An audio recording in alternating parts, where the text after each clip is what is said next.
On a day like this, it's people helping people, the fans helping the fans. Temperatures will be in the mid-90s today here in Washington, D.C. A little day baseball between the Phils and the Washington Nationals. You got to stay cool. You got to stay hydrated. And the Phillies are hoping they can cool off these Washington Nationals. It's game 2 of a 3-game series. Why do they have to cool them down? Well, look what they've done the last 5 games offensively alone. 41 runs, 60 hits. They lead the National League in home runs, and they have 11 home runs over the last 5 games. Well, last night they went back-to-back against the Phillies. They had 3 home runs overall. Along with Ben Davis, I'm Tom McCarthy. The Phillies are hoping that their starting pitcher today can cool off these Washington Nationals. Aaron Nola has been one of the better young pitchers in all of baseball, and they hope it carries over to today's game. He really has been one of the top pitchers in baseball, and if anybody can cool this Washington Nationals lineup off, it is Aaron Nola. His last 10 starts has just been outstanding. He's doing it with his fastball. Fastball command, I think, is better than it was last year, Tom. He's able to go down and away to righties, see the front door to lefties, down and away. The fastball command really sets up his other pitches, mainly the curveball. The curveball is a pitch you can sit on it, you can get it, but you're still not going to hit it. I personally wish he would mix in a few more changeups because that's been a good pitch for him, even throwing it to some righties and getting outs with that. But the curveball has been overwhelming, but it all starts with fastball command. Well, in baseball today, they talk about quality starts. He has 9 straight quality starts. It's the most by a Philly since Cole Hamels had 10 straight in 2013. 5-2 during his last 9 starts, and the opposition is just hitting .204 against Aaron Nola. Well, last night the Phillies staked their starting pitcher to a 4-run lead. They couldn't hold it.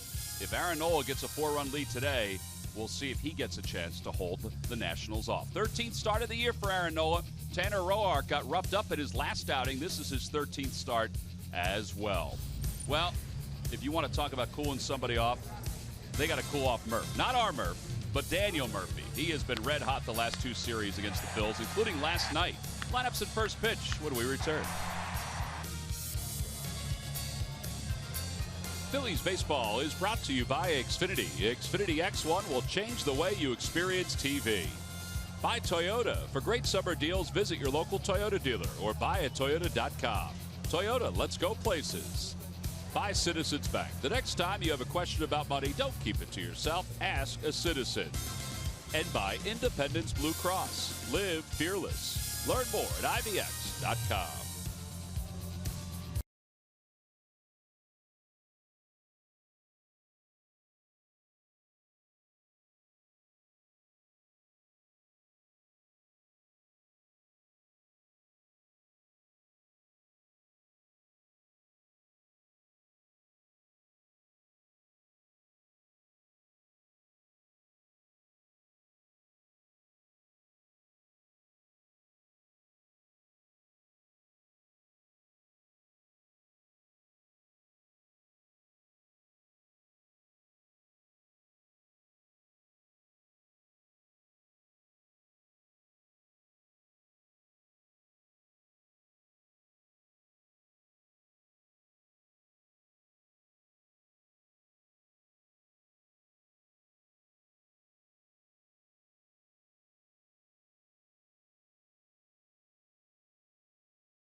Well, back here in Washington as we get set for Game 2 between the Phillies and the Washington Nationals. Tanner Roark is ready to go, and so is Odubel Herrera as the fans continue to come in from out in left field on a bright, sunshiny afternoon here in D.C. And the first pitch of the day is outside. We're underway, and it's 1 ball and no strikes.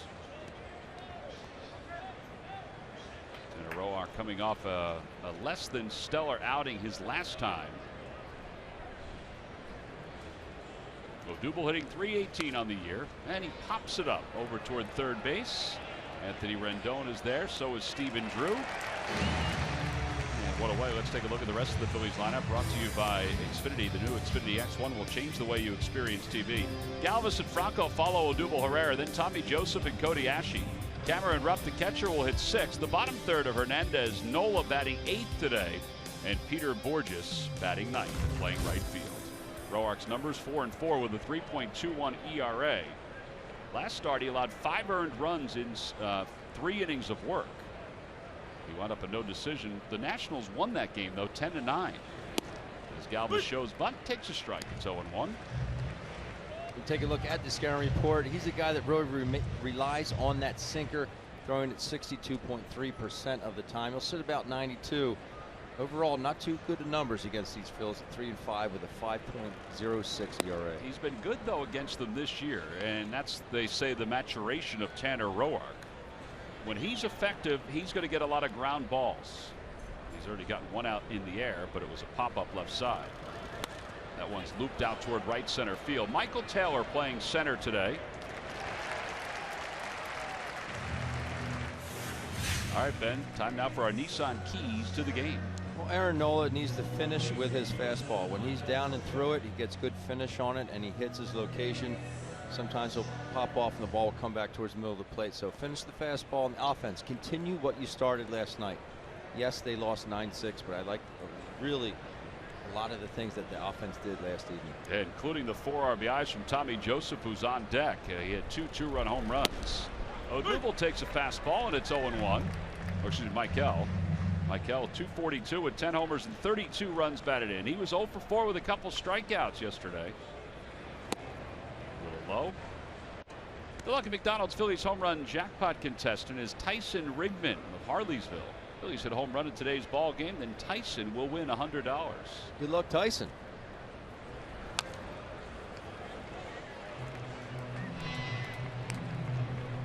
One ball and 2 strikes. Roark for his career is 30 wins, 22 losses. So far this year, he was 2-2 in April and 2-2 in May, but a little different ERA from one month to the other.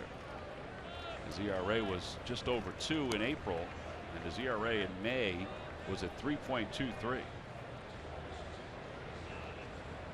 Pitches were up a little bit in May, and that's why he gave up 4 home runs compared to 1 in April. Opposite way, and Bryce Harper will play that one on 1 hop. So the first hit of the day is off the bat of Michael Franco, and it comes with 2 outs. Well, here's Tommy Joseph. He had a big night last night. 2 two-run home runs. The first one here on that little cutter thing down the middle of the plate, and he puts a really good swing on, then gets a 2-0 pitch off Rivero and deposits it well up into the seats in left field. 2 really good-looking swings there by Tommy Joseph. So Tommy Joseph now with a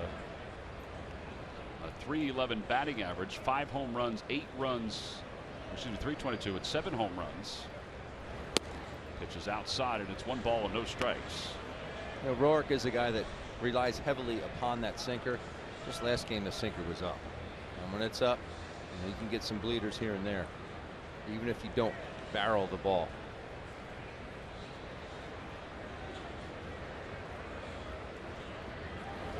Outside, 2 balls and no strikes.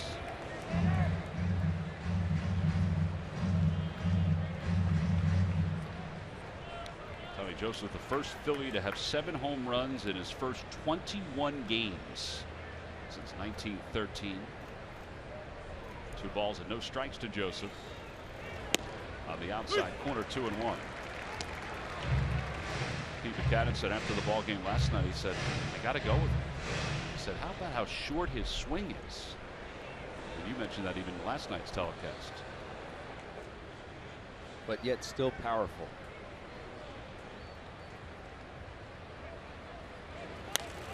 That one's down the right field line, slicing toward foul territory and out of play. And it's 2-2.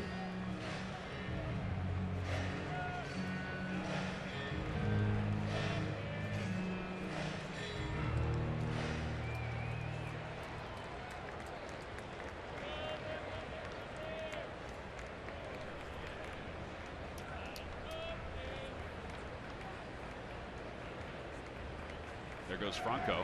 Pitch is hit out towards center field, and Michael Taylor is there. But he makes the catch. Side is retired. Phillies lead one. They get one hit. We'll head to the bottom of the first in a scoreless game.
Putting together an exceptionally strong first half of the season.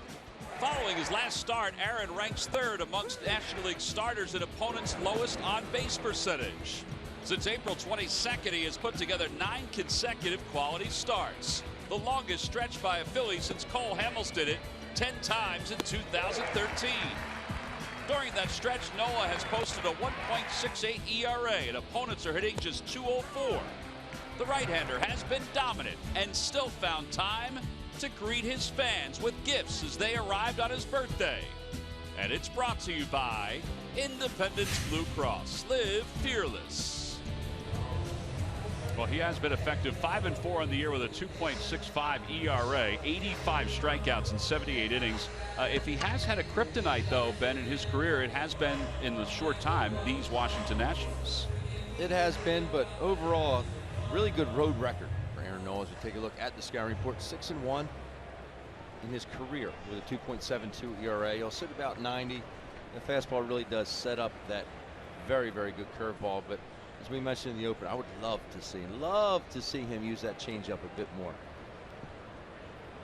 Well, Ben Revere will lead things off. Revere hitting 197 with a home run and 9 RBIs. Last night he was 2 for 5 with a couple of runs scored.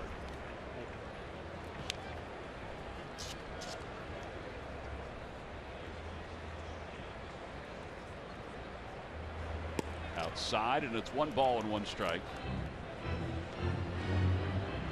Ben, who spent 3 years, parts of 3 years with the Phillies, at 303 with the Phillies. That's why looking at 197 right now is a little odd.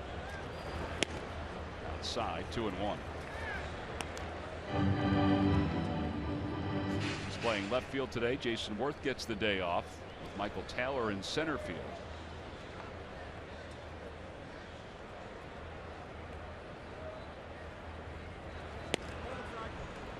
This is where Aaron missed last start in the first inning.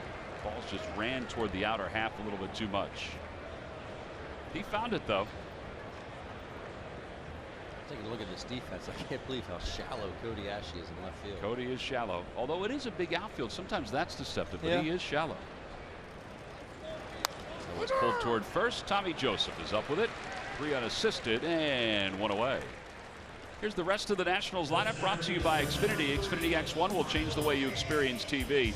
Taylor's coming up now, then Bryce Harper and Daniel Murphy. Wilson Ramos, who's been red hot, bats 5th.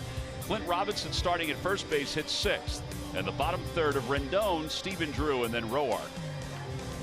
Dusty Baker figuring he'll get Stephen Drew another game because he was so hot last night with his swing. Surprised Revere didn't take that pitch. I am. But, you know, with Ben Revere, nothing usually surprises you. Michael Taylor takes on the inside corner. It's 0-1. And I mean that in a good way. You know, Ben sometimes, when you think that somebody will take a pitch, in his case, the leadoff hitter, he will whack it. Just below the knees. Taylor hitting .205 with 4 homers and 8 runs batted in. He's 0 for 4 lifetime against Aaron Nola.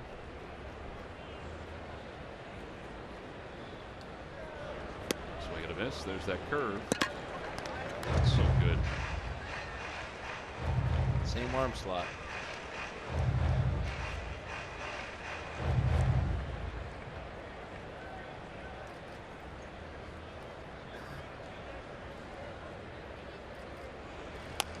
Dribbler. He's going to have to hurry because Taylor runs well. Nola does, and he throws high.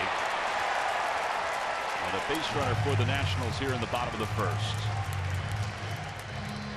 Everything had to happen so quickly because he does run well. It's what speed will do.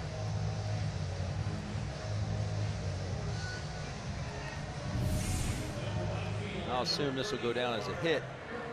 Aaron does a good job of getting to it. Really doesn't have a whole lot of time to set his feet. It does go down as a hit. Really doesn't have a whole lot of time to set his feet and just kind of gets underneath the ball and throws it high to first base. I don't know if he was able to get it down. I still think Taylor may have beaten that. But it is an infield hit. Bryce Harper's coming up. Harper is 6 for 10 with 2 home runs.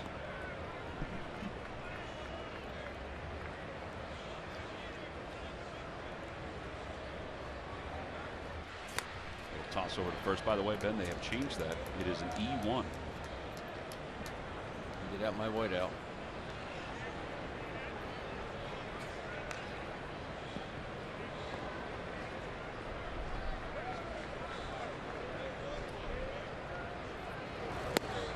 Blow it in. And 1 ball and no strikes.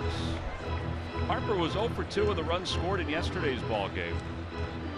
Even if he's not hitting, does get on base with walks from time to time.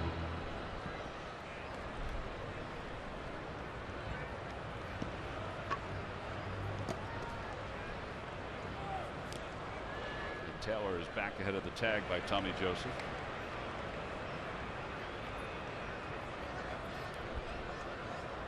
Mentioned the struggles that Nola's had against this Nationals team, a 4.82 ERA. To put it in perspective, his success against everybody else is stellar. Everybody else, he has an ERA of 2.75. And he misses 2-0 to Harper. You got to figure he'll figure it out against this team because he's going to face them so much. Well, with his stuff, he's too good not to figure it out. Get it.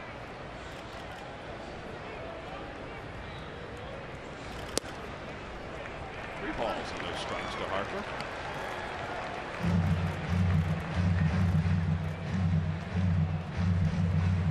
These pitches are awfully close. They must be just a hair low.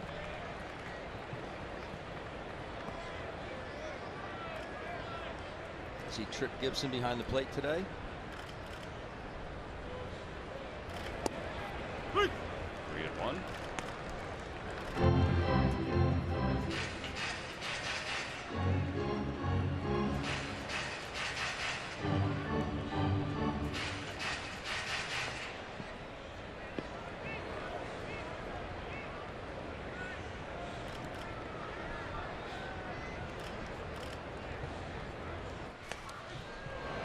Like he was leaning a little bit. He has inched his lead out a little bit more.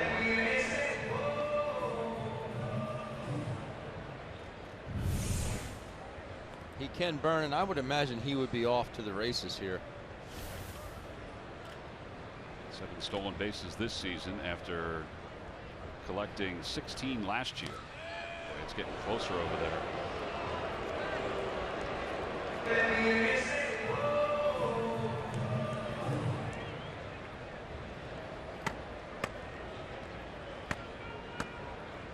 He has picked one guy off. The Steelers have attempted 5 steals against him.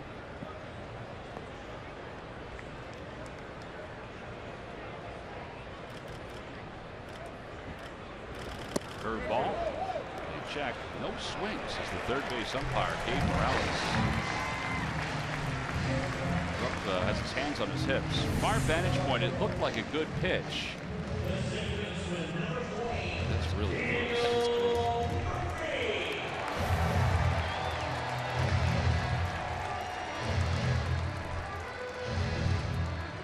See, I don't like that pitch right there, the 3-1 curveball. For the simple fact that if you do walk them, yeah, this is over. I'm actually surprised that Taylor didn't run on that pitch. You know, 3-1 thinking, all right, he's going to put it in play. Yeah. And if he throws a curveball, it's a good pitch to steal. So runners on first and second, neither runner being held on. Harper's keeping an eye on Taylor just in case he decides to go. And Daniel Murphy, who was 2 for 4 with 3 RBIs last night, is the batter. With a first inning problem now for Aaron Nola.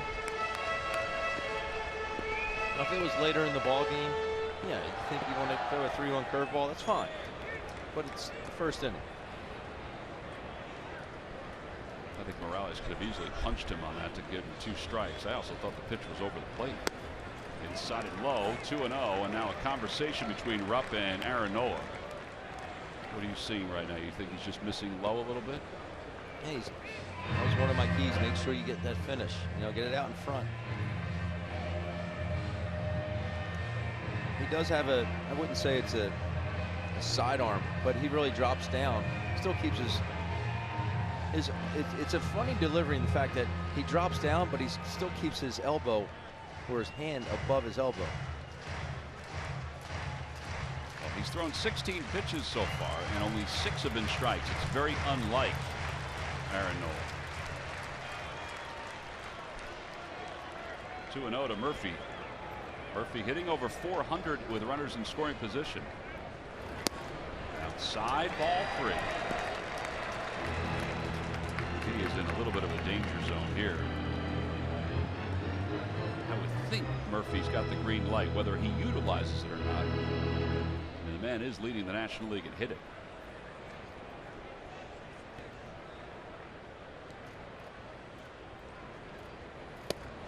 3 balls and 1 strike.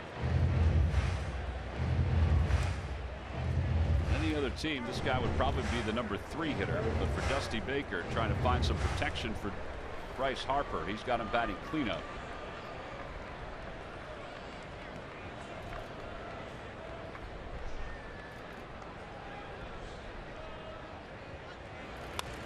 Off the end of the bat, foul, and it's 3-2.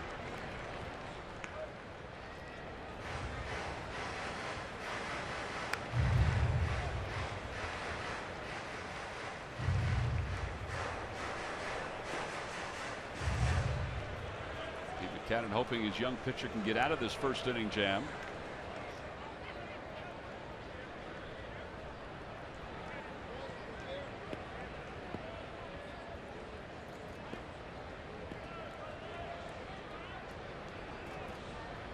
Curveball hit towards shortstop. Galvis has got it. Goes to second for 1. Over to first in time. A 6-4-3 double play. It wasn't hit hard, but the turn was started quickly by Freddie Galvis, and that finishes off the Nationals here in the bottom of the first. No runs, no hits. 1 man left, and a double play to wrap up the bottom of the first.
one hit so far. The Nationals had a couple base runners with an error and a walk. So now as we start the second, it's Cody Ashe. 1 for 4 last night with an RBI early on. And it's 1 ball and no strikes. Ashe hitting .217, no home runs, 1 RBI. And it's low, 2-0.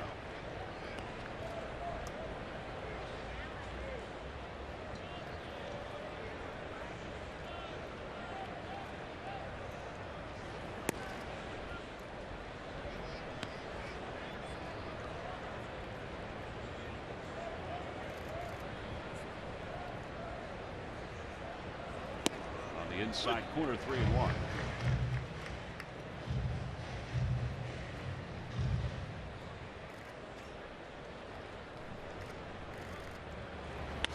That one's blooped out to left field, and it'll drop in front of Ben Revere for a base hit. So 2 bloop singles for Cody Ashe in this series so far. And Murph, at this point, I think he'll take that as he continues to progress to where he would like to be eventually. Absolutely, he'll take that. You know, that was his 83rd at bat since starting his rehab and going through single A, double A, triple A, and back up here in the big leagues. He said 24 at bats here in the big leagues. And I had a conversation with him before the game. I said, you know, how many at bats until you feel comfortable? He said, actually, it's not a number for me. He said, I feel comfortable now. He said, I'm seeing the ball well, and I feel like I'm where I need to be. He said it was when he was in the Lehigh Valley that it started to click. He stopped thinking about the mechanics of his swing, and he just started thinking about the at-bat itself. And he said, and that's when I knew that I was at the point now where I felt comfortable just going up there and, you know, kind of letting his natural athleticism take over at that point. So, you know, Cody's, you know, a lot of guys will say 100 at-bats. You know, you start to feel really comfortable. You get locked in. But Cody said for him, it's not a number of at-bats. He just knew when he was in the Lehigh Valley that he had gotten to the place he needed to be. Well, he's on first now with Cameron Rupp at the plate. And Rupp swings through the 0-1 pitch. It's 0-2. That's interesting. He said it's not about a number of at-bats. I guess most guys would think that. I think if you ask the coaches, though, they feel like they need to get a certain number of at-bats. Would you agree with that, Ben? I think so, but I think it ultimately comes down to the player and how comfortable you feel and how quickly you can get to feeling comfortable. No balls and 2 strikes to Rupp. Outside, 1-2. I think there have been times where his swing has looked fine. Right. I think there are other times where it does look like he's still going through the process. Well, the swing is going to be the same that you work on all winter. So you come to spring training, you're going to have the same swing that you practice with all winter, or you practice with some people your whole life. So when you get to spring training, what is it about? It's about pitch recognition. It's about adjusting to the speed again. It's about situational hitting. They're all the factors that come into whether or not you're going to feel comfortable. The swing is going to feel comfortable. Right. It's about the recognition is really what you're trying to prepare yourself for.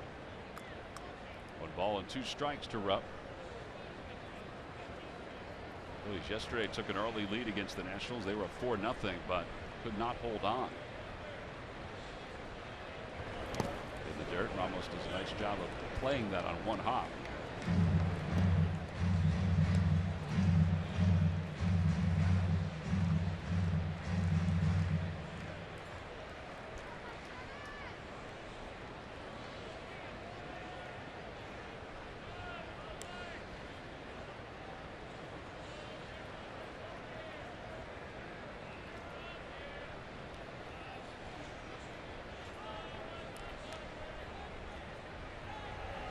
Opposite way, Bryce Harper goes back on it, and it's over his head into the wall.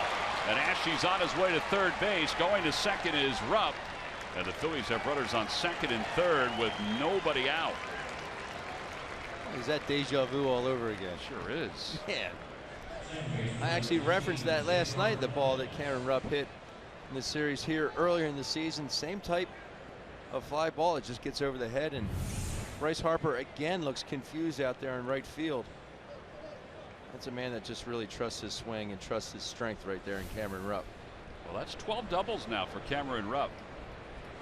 Majority of his hits have gone for 2 base hits this year. And now Cesar Hernandez with runners on second and third. Cesar takes a strike. The infield is back. Pretty good chance if you get it anywhere but third base, the Phillies are going to get a run. Cesar 251 with a home run and 14 runs batted in.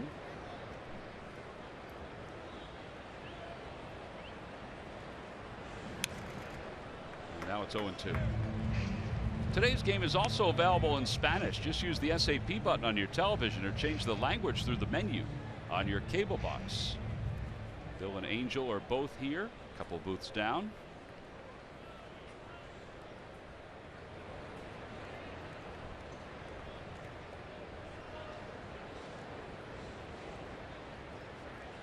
In the dirt, 1-2.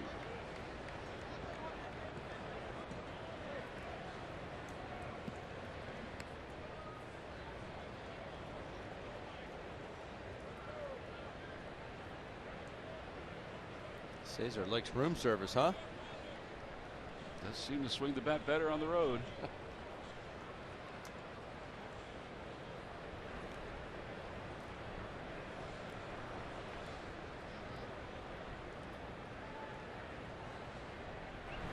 Roark took an awful long time before he delivered that fastball. It's cut on and missed. And one away here in the second. And now you've got the pitcher coming up in Aaron Nola instead of a hitter. It's a 94-mile-an-hour fastball. Climbs ladder, not where Roark wanted it. It ends up being a good pitch for him. Well, you talk about it so often. Contact is so important in this game. And right there, a little contact would have given the Phillies the lead. And now Nola hitting .048 on the season. Everybody's in. And Nola takes a strike. It's 0-1.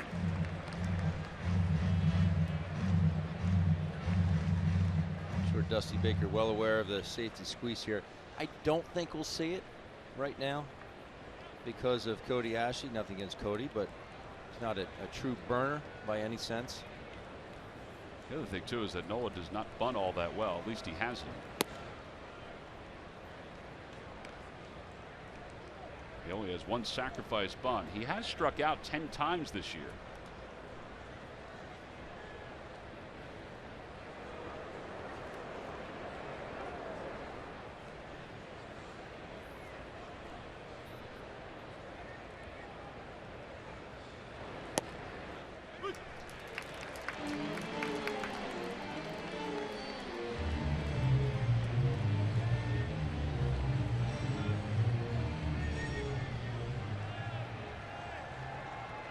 Opposing pitcher has not had much success against Roark. That's the kind of numbers that you'd like to have when you're in the National League.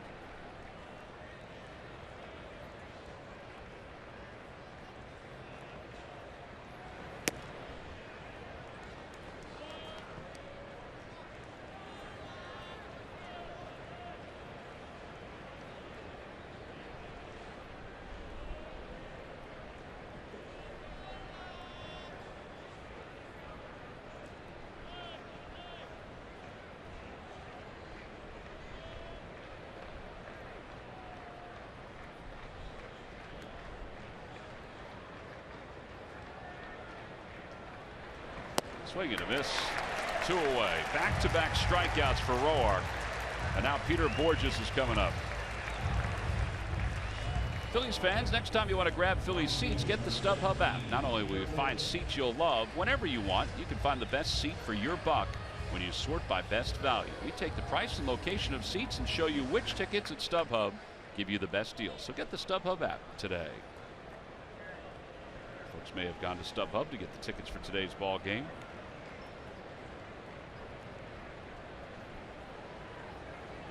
Peter Borges is coming up, swing and a miss.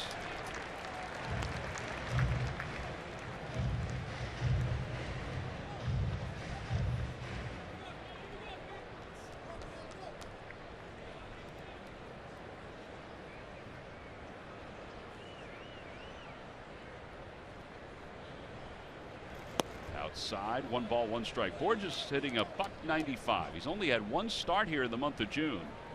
He's been a pinch hitter in all the other games. He's 0 for 6 during that time as a pinch hitter.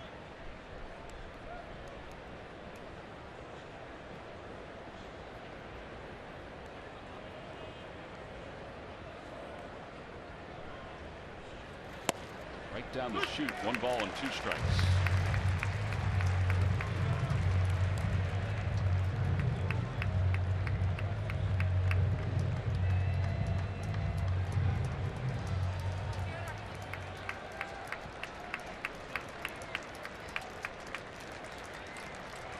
Trying to get this run home. Foul back, and he stays alive.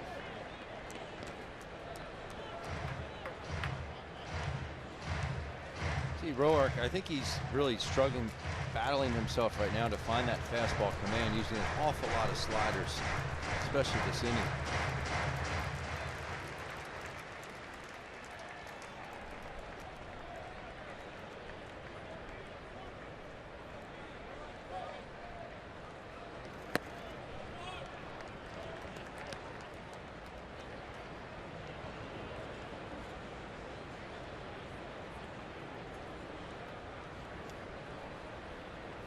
Pitches this inning. He's about to throw his 25th.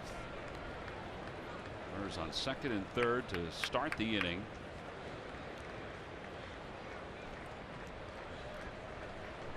Two balls, 2 strikes. Swing and a miss. He got him. He struck out the last 3 batters he faced after allowing the first 2 runners to get into scoring position. The Phils do not score. No runs, 2 hits, and 2 men left on to the bottom of the 2nd.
Are protect them with Independence Blue Cross. They're part of a national system of Blue Cross and Blue Shield plans that cover more than 100 million members across the country.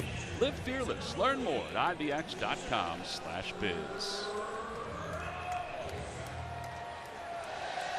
Well, the Phillies had runners on second and third and did not score in their half of the 2nd. Take a look at this double play here. You talk about the speed in the big leagues. Not all about running, but it's how quickly ball gets in and out of gloves. He gets to it, Freddie. I mean, as soon as that ball's in his glove, he's feeding it to Cesar. Cesar, as soon as it gets in his glove, he's feeding it to Tommy Joseph. That was a textbook double play. That's the speed at the big league level that I'm talking about. And that certainly helped Aaron Nola get out of the bottom of the 1st inning. In the top of the 2nd inning, the Phillies had an opportunity to score, but after getting runners on second and third, 3 straight strikeouts. Here's Wilson Ramos to lead it off. Ramos hitting .345, and he takes a strike.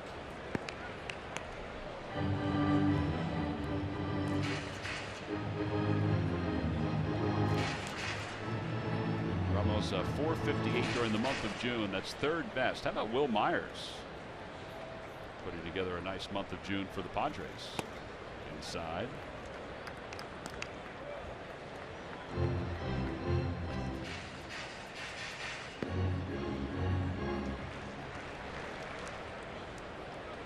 A very frustrating top of the 2nd for the Phillies, and Ramos is hit by a pitch. And that'll be a base runner for the Nationals.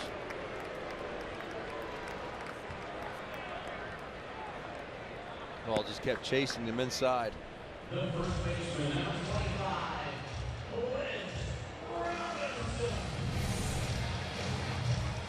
Sure did chase him. Whoop. It's just no getting out of the way of that one.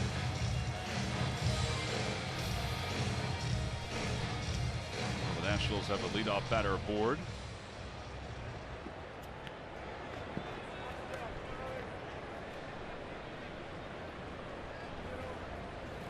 And now Clint Robinson is the batter, hitting a .193. Clint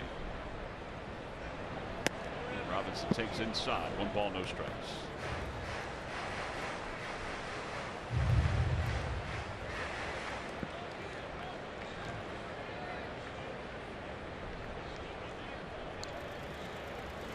Robinson hits it back toward the middle. A base hit it to center field. Ramos will stroll into second. So the Nationals have runners on first and second with nobody out. Not the way that Aaron Nola had hoped to start this inning. Hit by pitch. Now a base hit. This was take it right back where it came from. Pull it right there. And Anthony Rendon is now the hitter. Rendon's been hot lately. 308 with 2 home runs and 5 RBIs during the month of June. His average is up to 262.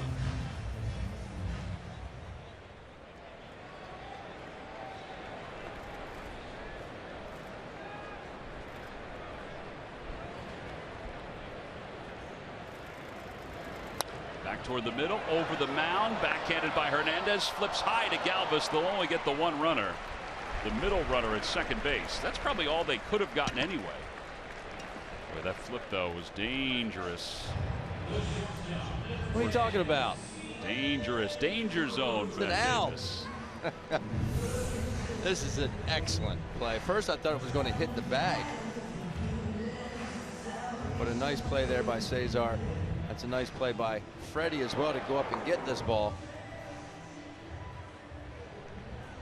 Boy, that's a nice play. And it keeps a double play in order. He's got the double play to end the first inning. They're hoping to get a double play to end the second inning here. Stephen Drew is the hitter. Drew, 7 of his 14 hits are extra base hits. He's hit it 6 straight. Overall batting .226 with 5 homers.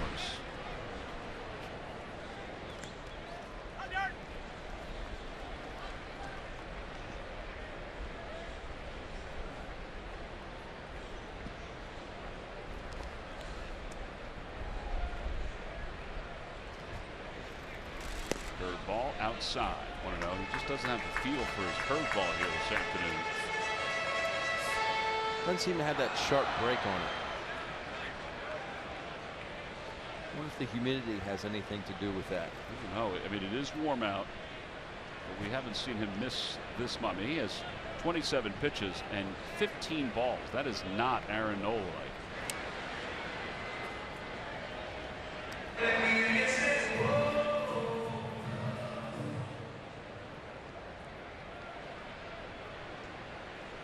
The splits right there.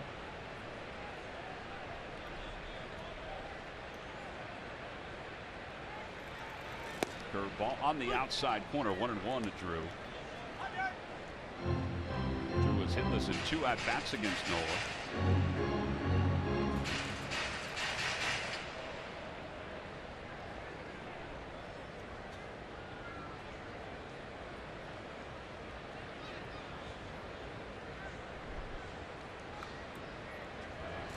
Pulled toward first, under the glove of Tommy Joseph into right field.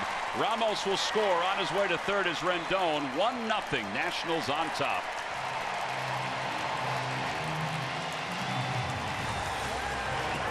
That ball was hit sharply. It was, and Aaron Nola chooses to go with a slide step here on this curveball.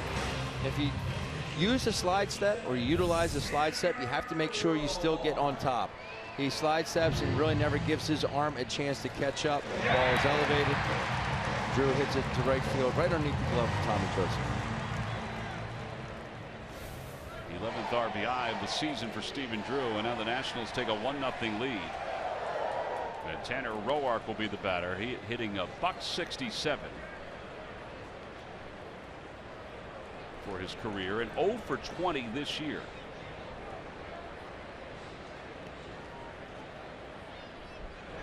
And he bunts toward first, a foul ball, and it's 0-1.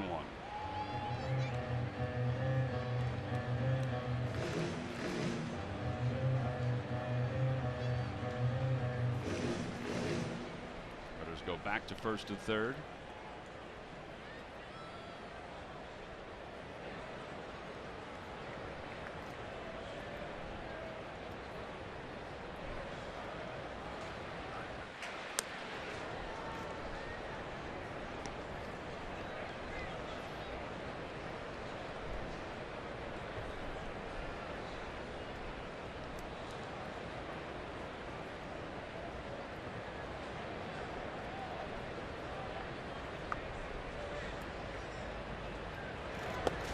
Side 1-1. For the folks at home that maybe not so sure about what I'm talking about, when you use a slide step, so usually you come out and basically you're quicker to the plate, so you don't lift your leg as high. Well, there's a timing between lifting your leg and separating your hands. If you don't lift your leg as high, then you're separating your hands is going to be different. You don't give your arm a chance to get on top. It's all about rhythm and making sure your mechanics are sound all the way through. It's a timing issue. Some guys are able to do it, some are not. I've sat down with many a pitcher, with a manager, and they said, I feel more comfortable. I'd rather pitch with a man on second than use a slide step and make not a quality pitch. Roark shows bunt, 1-2. Takes outside, 2 balls, 2 strikes.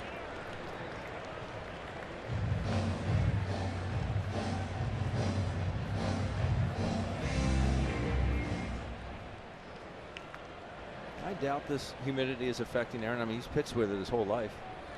It's true. And he says he loves the heat. Growing up in Baton Rouge, this is all he felt, and maybe more. And more. Ball's bunted toward first. Rendon's coming home. Joseph's flipped to the plate, not in time. Everybody is safe, and it's 2-0 Nationals on top. Heck of a bunt by Tanner Roark.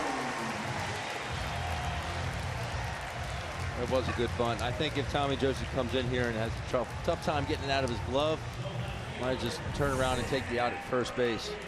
But you're right, that is a good bunt.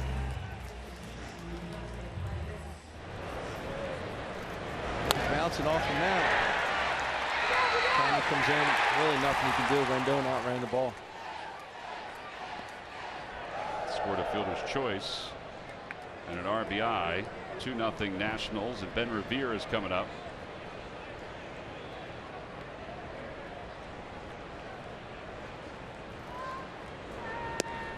No balls and 1 strike. Well, a little different look here. The Phillies had second and third, and nobody out and could not score. And now the Nationals have scored twice in their half of the second.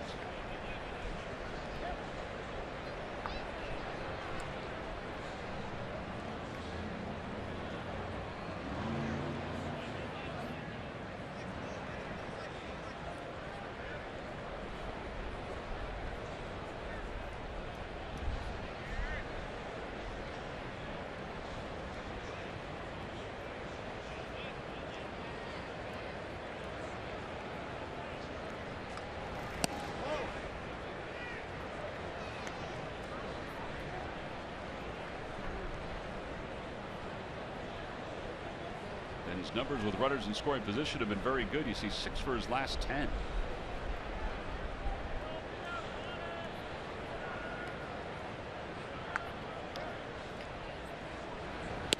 Breaking ball, and it's 1-2.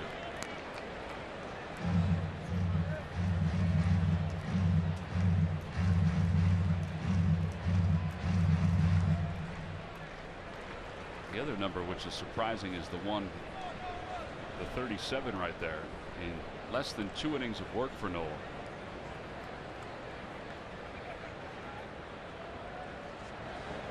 Outside, 2-2. Yeah, Aaron sits at about 15 pitches per inning. So he's well over that mark right now.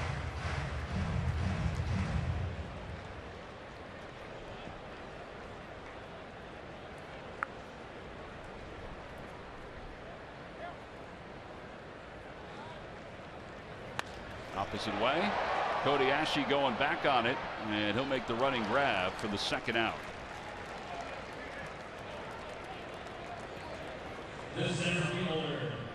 MLB.TV Premium, the #1 live streaming sports service, delivers everything you've come to expect and more. Watch every out-of-market game live in HD on over 400 supported devices. It includes a free subscription to At Bat Premium, the #1 app for live baseball. Blackout and other restrictions apply. Visit MLB.TV for details.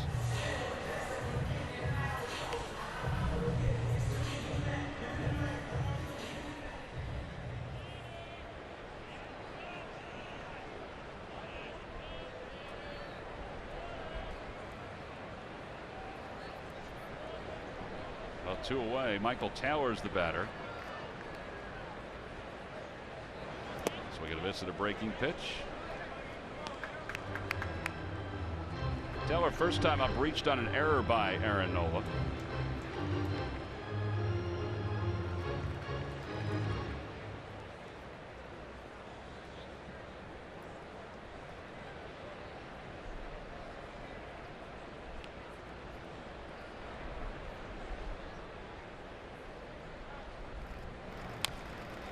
And now Aaron's ahead 0-2.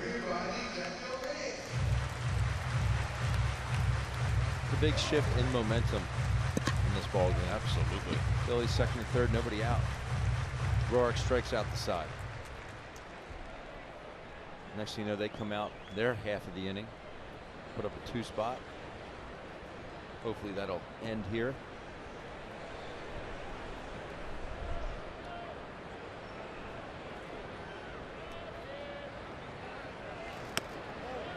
Just missed off the outer edge, and it's 1-2. I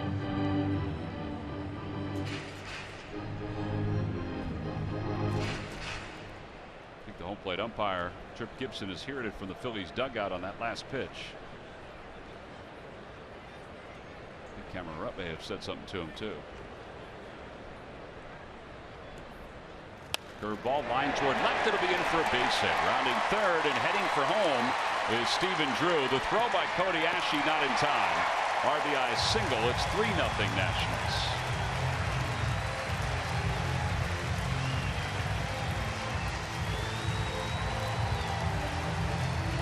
Well, this inning is certainly unraveling for the Phillies. 3 runs cross the plate for Washington. I think he was sitting on this for sure. It's a better swing that we've seen on the breaking balls that he's seen recently. He stays on it, stays down on it, lines it to left.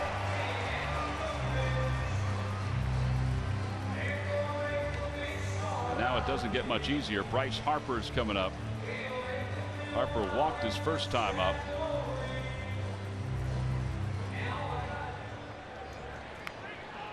Three runs on 3 hits for Washington in this inning.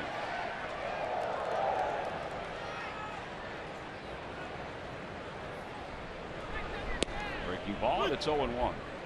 It's interesting, though, that Aaron has struggled statistically against this team in the year that he's been in the big leagues. Everybody else, he's been fine.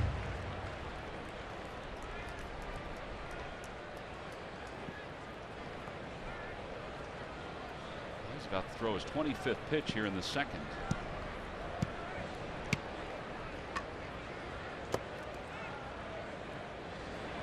And that one's pulled down the right field line. It is a foul ball. Tough to tell from way up here whether that ball was going to hit the line or not, but looking at Harper's reaction kind of led you to believe it had no chance of staying fair. He was just basically camped going up the first base line. Yeah, we were kind of blocked out from that right field line of where that ball was going to land, but you're right. I just watched Harper, and he just kind of gave up running and said, oh, it's good for the Phillies. All right, so now 0-2. Let's see if Nola can finish him off here. Not many changeups today. Love to see him climb the ladder here.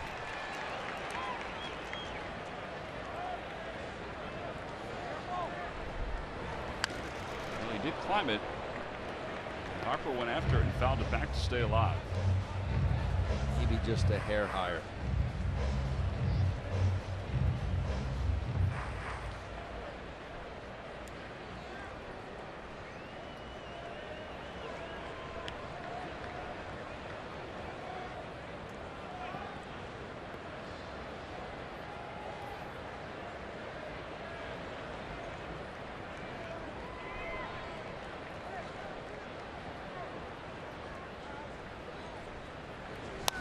Back toward the middle, and it's going to squirt into center field, a base hit. Roark's around third, heading for home.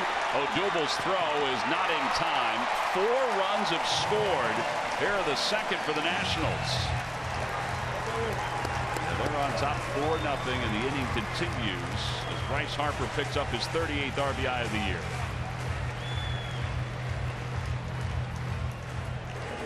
Everything was gone but his hands. That's what you try and preach as a hitting coach. You get out in front, you stay back with those hands. As long as you have your hands, you can still hit. Exactly what happened there. Roark scores the 4th run of the inning. Well, this will be 9 men coming to the plate in the inning for the Nationals. It all began with the hit by pitch of Wilson Ramos. That he came around to score, and now you've got Daniel Murphy to deal with 4 runs already in.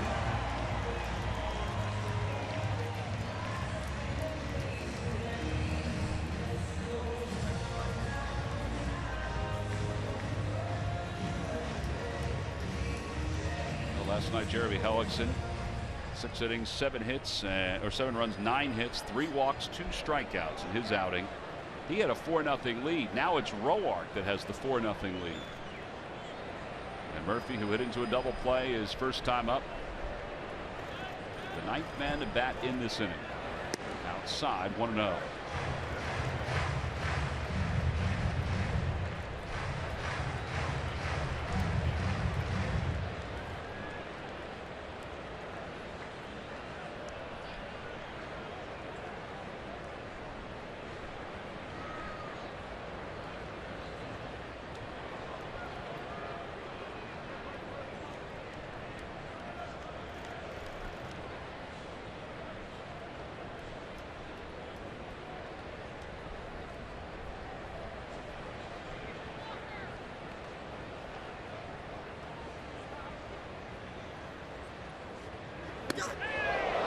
Not really as close as Daniel Murphy made it seem. It's 2 balls and no strikes. Talked about he does hang over the plate. Just the way he goes about his business.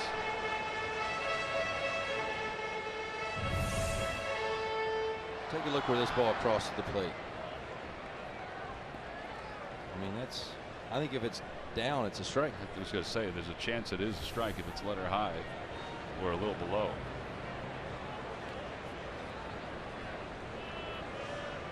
Lead off, 2-0 the count, 4 runs in. Out toward left field, not deep, over toward the line. Ashe is there, and the inning finally comes to a close. 9 men come to the plate in the inning, 4 runs on 4 hits, and a whole lot of pitches for Aaron Nola. On to the 3rd. It's 4-zip. Nats on top.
Trivia question. Log on to Phillies.com. Go to the fans section for all the information. And please submit your answer on the subject line.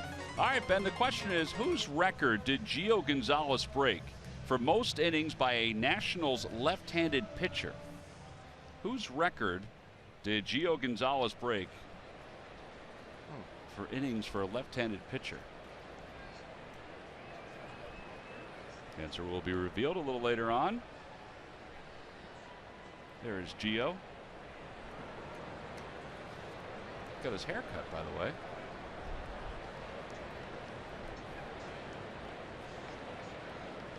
Phillies will not see Gio Gonzalez tomorrow. It'll be Joe Ross that starts. Odubel Herrera leads it off, and he bunts toward the Phillies dugout, and it's a foul ball. It's 0-1. I mean, if he was going for that wide opening in the Phillies dugout, he was right on it. Popped out to shortstop his first time up. He was not going to bunt that one back to Roark, that's for sure.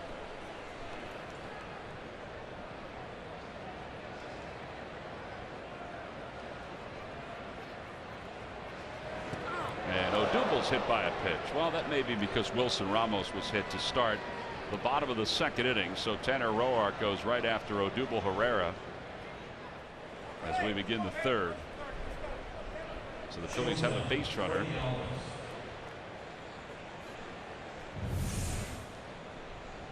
But it was the third sign that Ramos gave. They hit him on the rib sign? Yeah. I mean, if you're going to hit somebody, it's going to be on the first pitch.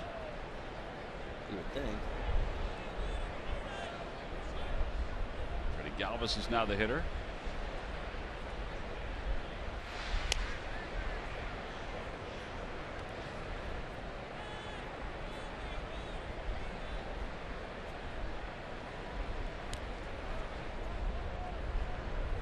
Galvis flied out to center field his first time up. But his average is down to 230. And he takes a fastball a little high.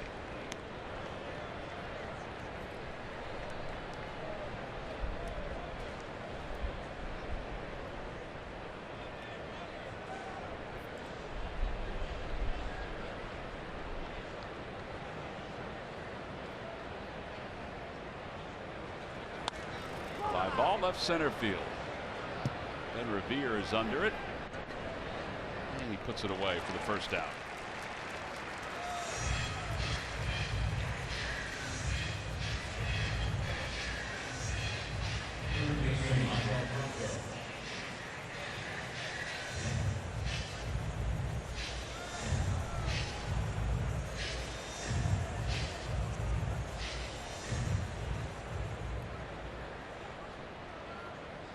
I like Michael's first at bat. Got a couple strikes on him.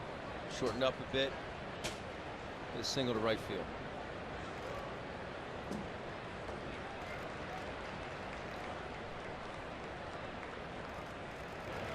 Inside 1-0.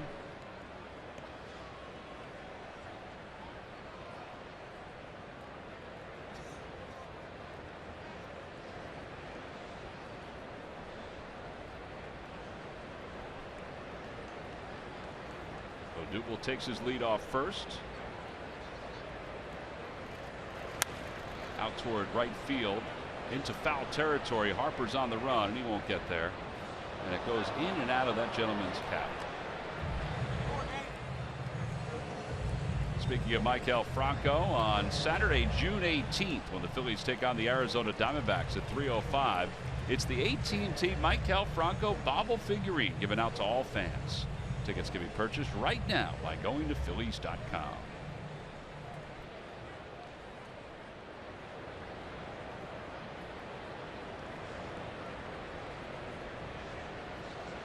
Love to see the Phillies just get, even if they get one run back here. Absolutely. Just scratch out one here. Obviously, you'd love to get as many as you can. Time is called.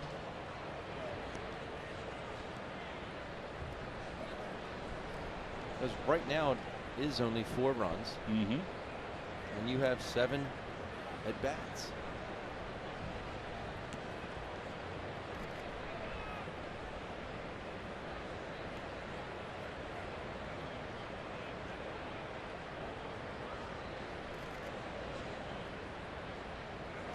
Pretty much the same approach the Nationals took in last night's game. Now they have the advantage of having more home runs than the Phillies. Right. They lead the league in home runs. and they utilized them in last night's game. They went back-to-back for the 8th time this year. 8 times back-to-back.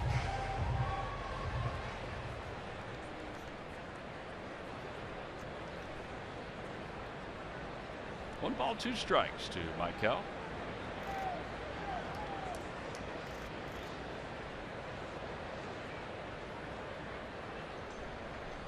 Runner goes, pitches hit back toward the middle into center field, a base hit. Odubel's on his way to third, and he'll get there easily. Michael Franco has 2 hits here this afternoon. And they've both been with 2 strikes. Now, I really hope this is the start of something for Michael, because you and I both know, Tom, he can do it. It's not a question of talent or whether or not he can hit in the big leagues. He can be a very productive offensive force in Major League Baseball. But that swing, completely different than the swing he just took to get in the hole, where he pulled off and pulled his head off the ball. That's short and putting the ball in play as opposed to walking back towards your dugout. Well, now Tommy Joseph. Joseph flied out to center field his first time up. 1 man down, runners on first and third. Phillies had 2 in scoring position against Roark his last time up, and there's a liner right to first, a double play. Man, when it's not going well, it truly is not going well. Not much Franco could do with that. A double play wraps up the third for the Phils. They trail at 4-0 as we go to the bottom of the third.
Delaware Valley Honda dealers. Hurry to your local Del Val Honda dealer. Visit DelValHondaDealers.com.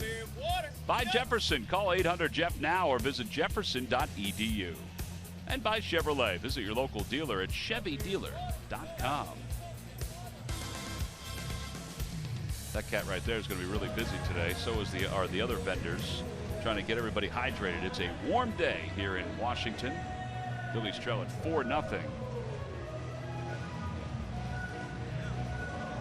Used to be when this ballpark first opened and the Phillies were winning all the time, it would just be Phillies fans that were here.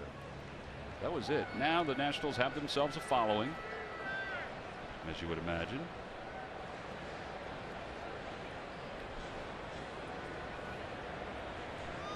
Wilson Ramos starts things off and he takes a strike. It's 0-1. All right, Ben, so let's see if Aaron Nola can adapt here. You know, he is, I mean, I think we're both in agreement sometimes he is beyond his years as far as his ability goes and his knowledge goes. Right. Well, and I think he's pitched enough despite his just turning 23 years of age. I think he's wise beyond his years as he knows his body. He knows the adjustments that he has to make. And I think you'll see him make them.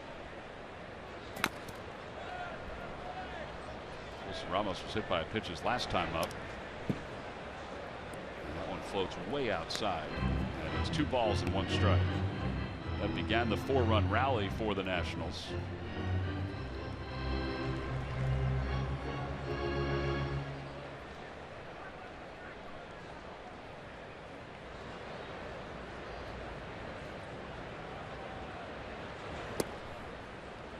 Three and 1. of pitches that are off the plate right now.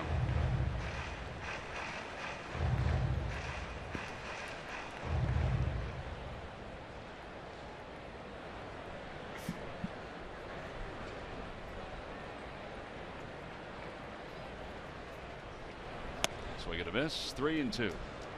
92 on that fastball.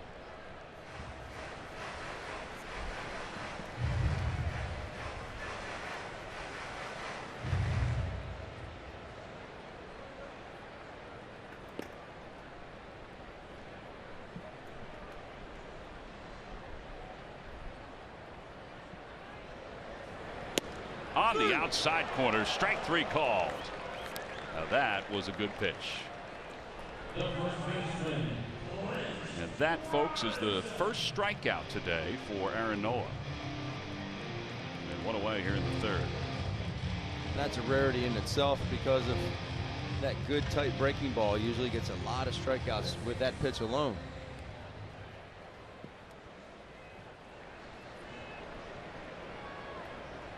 So with one out, it'll bring Clint Robinson to the plate. Robinson had a single his first time up. Curveball, and it's 0-1. That was a key part of that inning because Ramos gets hit by a pitch, and then you have a guy who's hitting 193 now up to 207 coming up. You think, all right, well, we can still work our way around that, but then he was able to punch the ball up the middle. So we're going to miss back-to-back curves, and it's 0-2. Back-to-back tight curveballs. A bit sharper.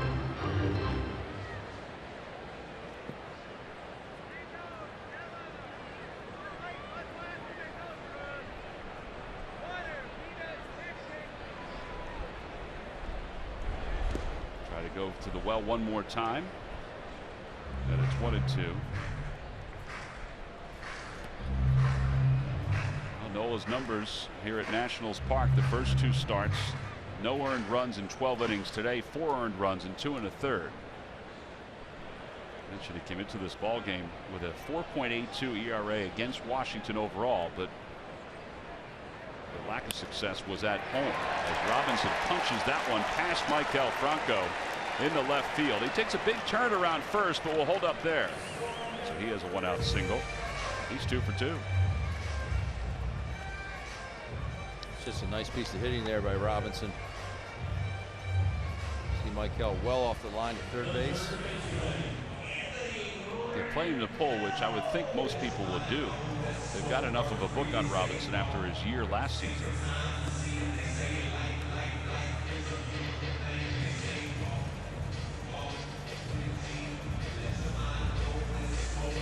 Nola in the second inning threw 30 pitches.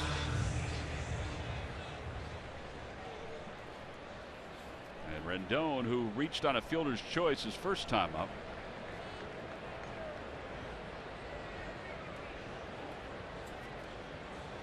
Fastball on the inside corner, 90 miles an hour on that fastball.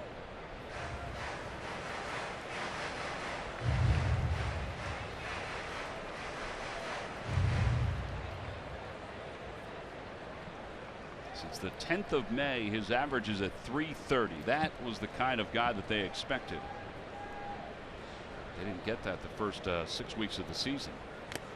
Fouls that one off camera and Rupp.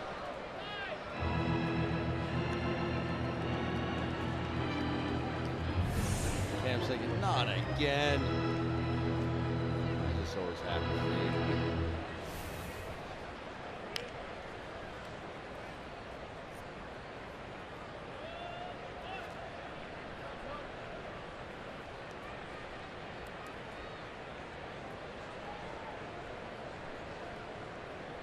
He's got him 0-2.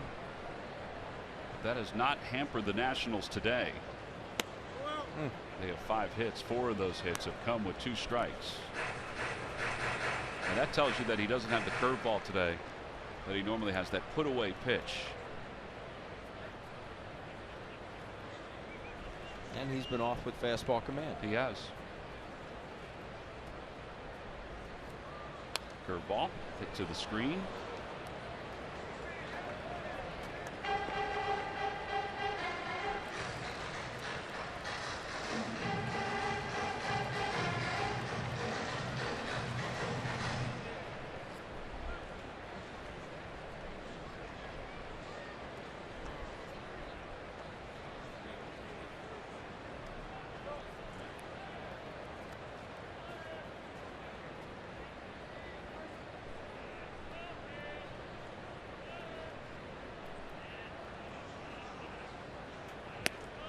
a strike 3 called. Letter high fastball. Second strikeout of the inning for Nola. And with 2 away, it'll bring Stephen Drew to the plate. Second one looking. Rendon obviously thinks this pitch is a ball high. I'd say that's at the top. Of course, he disagrees. As a hitter, you see that. I mean, is that a pitch that he could have driven, you think? Up like that? I didn't think it was too high. No, I'd have been swinging at it. Yeah. Stephen Drew singled his last time up, drove in a run. Toss over. Robinson does not have that big of a lead. I would just think my eyes would tell me. My eyes would tell me it's a good pitch to hit. I wonder sometimes with like that, I think he's thinking he's going to throw me that hook again. Yeah.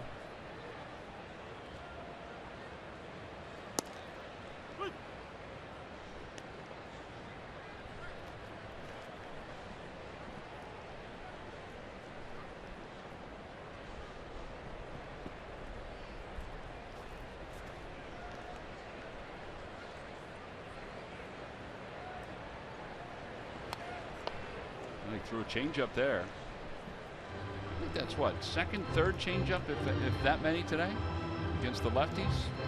But what's wrong with that pitch? I'll answer that. Nothing. I was going to say that. Speed 81 miles an hour. Location perfect. Movement perfect.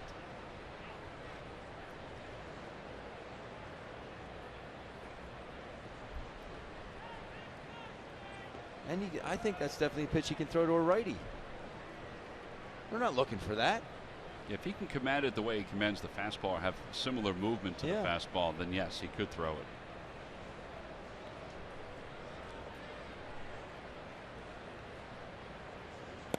There it was again, and it's 1-2.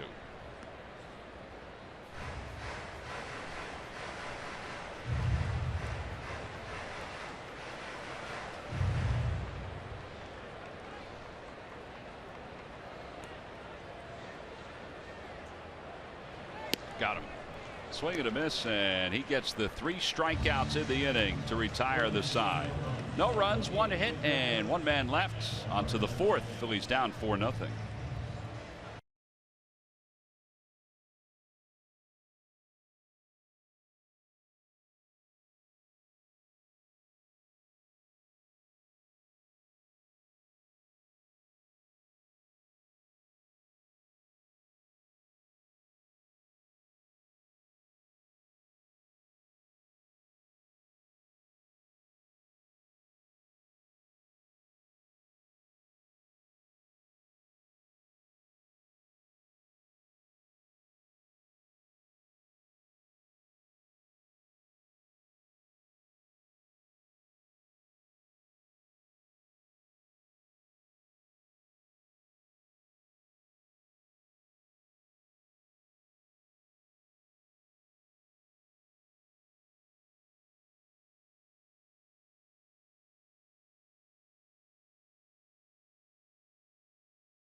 Deliver unmatched quality, and their Jet Intelligent toner cartridges print up to 1/3 more pages.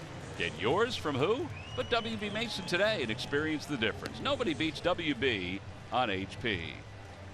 Top of the 4th inning, Phillies trail at 4-0. Tanner Roark has been staked to this 4-run lead, and he will face Cody Ashe, Cameron Rupp, and Cesar Hernandez. This is where the Phillies ran into trouble the last time this combination began the inning. They got 2nd and 3rd with nobody out in a scoreless game and could not score.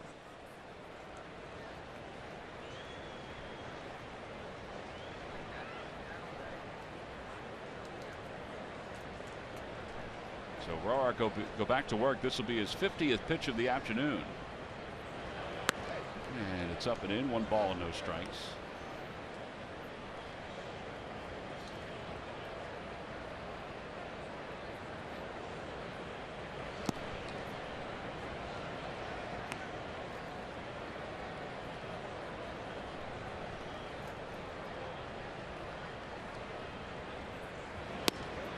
Inside 3-0.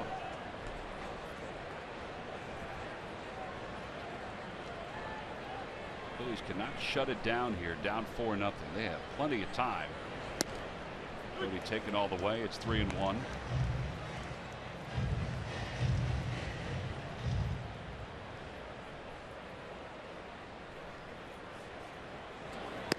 And ball 4. So he's aboard to start the top of the 4th inning. And Cameron Rupp is coming up. Rupp doubled his last time up. With their offseason workouts now complete, what did we learn about the new look Eagles? Ron Burke and Derek Gunn, joined by Birds linebacker Michael Kendricks to discuss the state of the Eagles. Watch Quick Slants tonight at 6 right here on CSN. All right, so Cameron had his 12th double his last time up.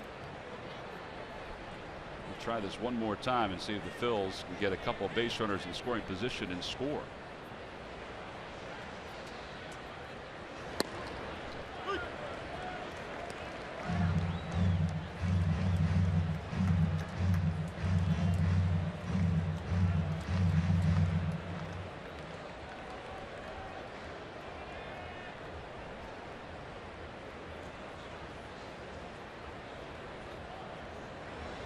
Ground ball toward third. Rendon's got it to second for 1. And a 5-4-3 double play. Around the horn.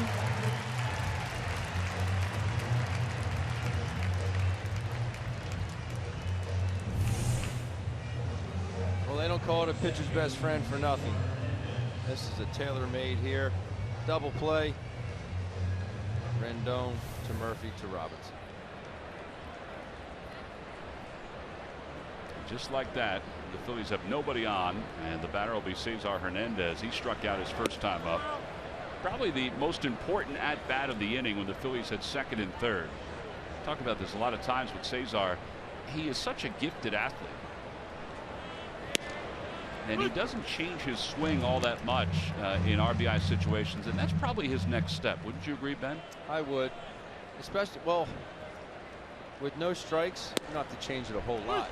But if you get down in the count, yeah, you got to shorten it up a bit. Which is what he did his last time. Trying to check his swing. He went around, and the side is retired. Well, that turned out to be a quick inning for Tanner Roark. We played 3.5. We'll move to the bottom of the 4th. The Nationals on top 4-0.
Toyota. Visit buyattoyota.com to find your RAV4 today. Toyota, let's go places. Let's go Phils.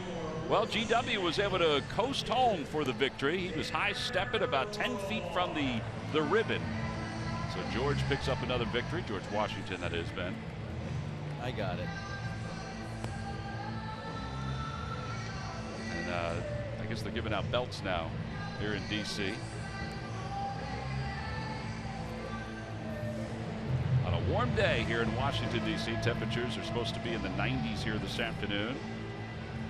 It's our first day in the 90s. It will not be our last.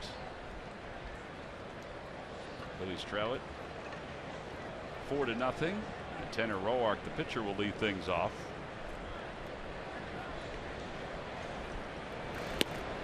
And he takes a strike from Aaron Nola. It's 0-1.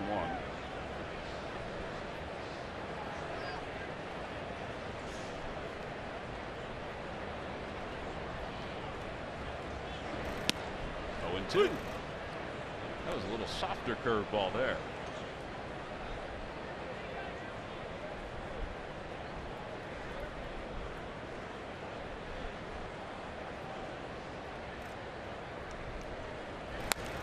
And Roark fouls it away.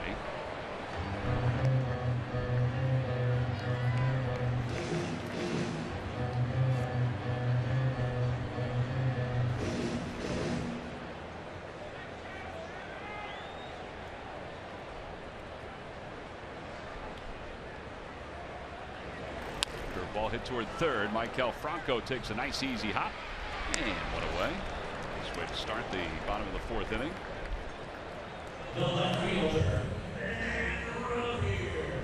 And Ben Revere's coming up. Ben's third at bat already today. And we're only in the fourth inning. Fortunately, the Phillies have been able to keep him off base, but they haven't been able to keep the rest of the team off base.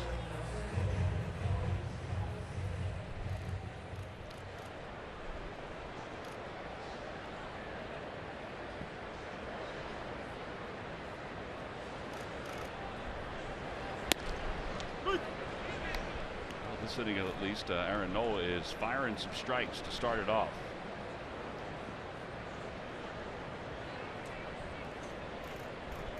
Curveball just off the outside corner. 1-1. Revere is grounded out to first, and he is flied out to left field. So he's hit this in 2 at-bats, 2 for 7 now in the series.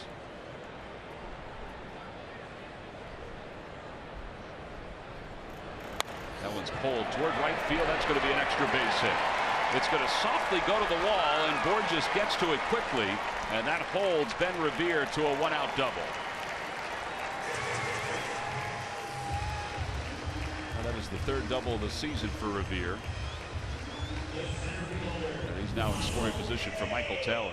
I thought if this ball gets by Peter Borges in right field, there's definitely going to be a triple for Ben Revere, but Peter does a good job of getting out there to it. It does carry him softly off the wall right back to Peter. Makes a good relay throw to keep Ben at second base. And Bob McClure out to the mound. There is bullpen action behind Aaron Nola. Elvis Araujo is warming up. You kind of want to give Nola a chance to get through this, down 4-0. But he just doesn't seem to have the same command that we're used to. Hey, listen, sometimes that happens with pitchers. It hasn't happened that often with him, though. It does happen, but you're right. We just don't expect it to ever see it out of Aaron Nola. Ben Revere and Cesar Hernandez catching up. Revere, of course, with the Phillies up until last year when he was traded to the Toronto Blue Jays. Nationals have definitely gotten the better end of that deal. Drew Storen was sent to Toronto, and there have been reports that the Blue Jays are looking to get rid of Drew Storen already. All right, so Bob McClure's conversation is over with. And Michael Taylor will be the batter.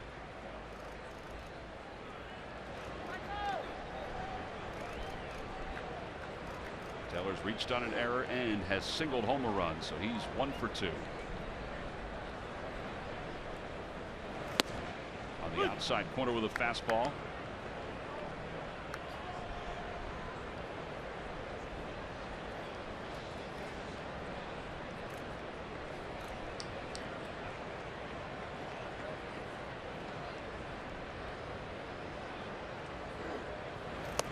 Tried to go that same spot again.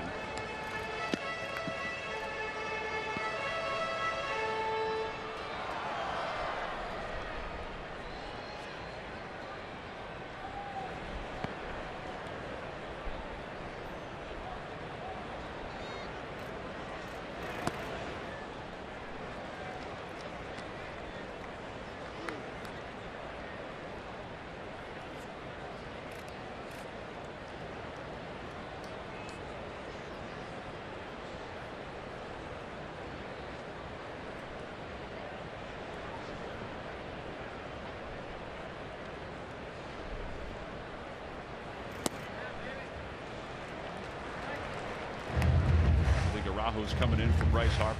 Yes. You got Harper and then Daniel Murphy after that.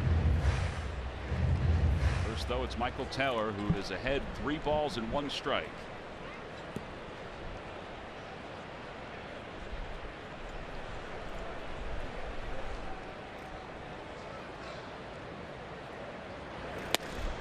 Taylor thought it may have been ball 4, but it was right on the outside part of the plate.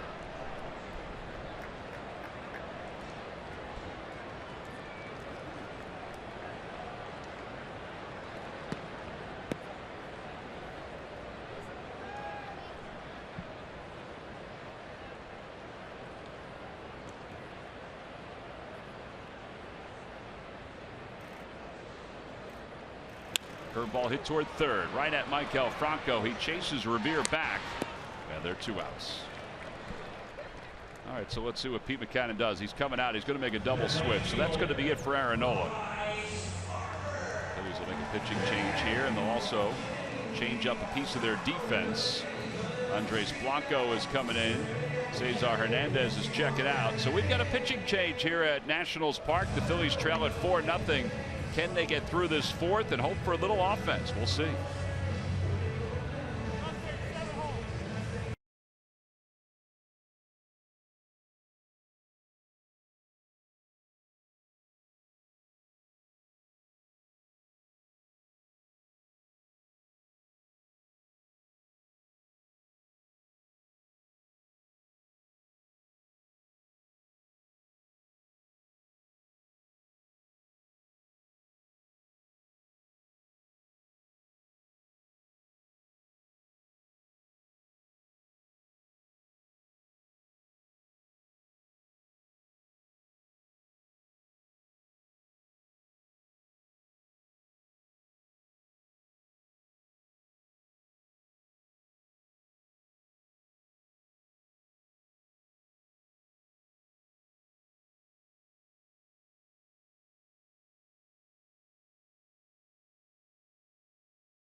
Araujo's coming in with a runner at second base and 2 men down.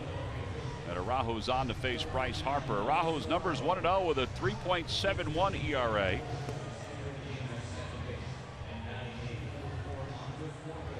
Strikeouts in 17 innings. All right, Murph, so we are witnessing this power surge by the Washington Nationals that's carrying over to the runs scored category as well. Yeah, you know, it's interesting, Tom. You look at their numbers today. They have 6 hits, only 1 extra base hit. That's Ben Revere's double that just happened, but they have 4 runs. That's not normally how the Nationals do it. As you mentioned, they are all about the power. They've gone back-to-back, as you mentioned, 8 times this year, 3 times this week with back-to-back home runs. They have homered in 14 straight, and they lead the National League 4th overall in Major League Baseball in home runs with 85. Slugging percentage is 9th in all of baseball at 428. This is a team that scores runs, scores them in bunches, and does it very quickly. The Phillies have, unfortunately, seen that time and time again so far this year. They've been able to do a good job keeping them in the ballpark today, but still with 4 runs on the board are the Nats, guys. Yeah, it's a little surprising to see how Aaron Nola has struggled here today with his pitch count and everything else. Bryce Harper had an RBI single his last time up. It's 1 ball, 1 strike. Murph, how's your little home going down there, by the way? My little setup down here is very nice. Yeah, you got sand at your feet or something? I don't have got sand. A cooler next to you? I do have an umbrella. Yeah, an umbrella. And a little fan. That is a really nice umbrella. They take good care of me here. 1 ball, 1 strike. Harper fouls it up the third base line. It's 1-2. You gonna tuck yourself back under that umbrella now? I am gonna do just that. There's a little umbrella envy going on, I can tell. Yeah. And he is gone. Night night.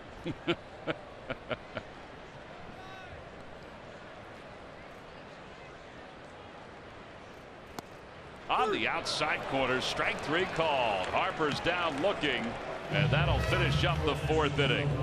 Well, Aaron Nola's out, but the Nationals do not score. We'll head to the 5th, 4-zip.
Sunday, July 17th, in honor of Murph's umbrella, it's the Galapagos Gang Beach Towel. Compliments of Pico. Free defense, 14 and under. It's all part of the Mets-Phillies series. Tickets can be purchased by going to Phillies.com. There is the beach towel, and it is a great giveaway.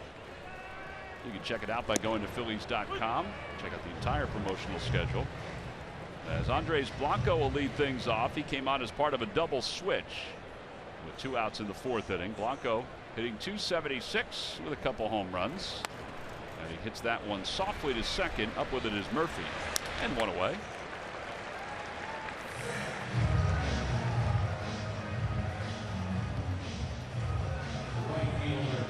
And Peter Borges will be the hitter.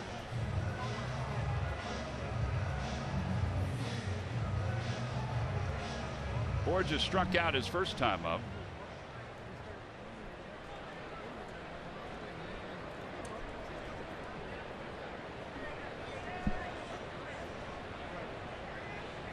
Joe's bunt, not a bad idea, but takes a strike. It's 0-1.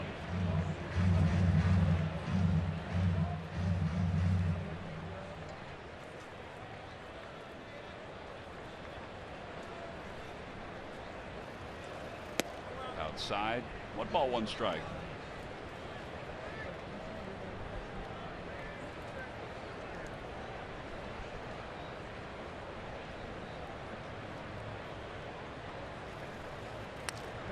Part of this staff, this national staff, that is 3rd overall in Major League Baseball in earned run average at 3.27. The starters have an ERA of 3.34, and a lot of his success has come against the Phillies this year. This is his 3rd start against the Phils. 14 strikeouts in 18 1/3. Let's face it, those strikeouts in the second inning were huge. Max Scherzer's had some good outings against the Phillies this year. The guy to his right is starting tomorrow. It's Joe Ross.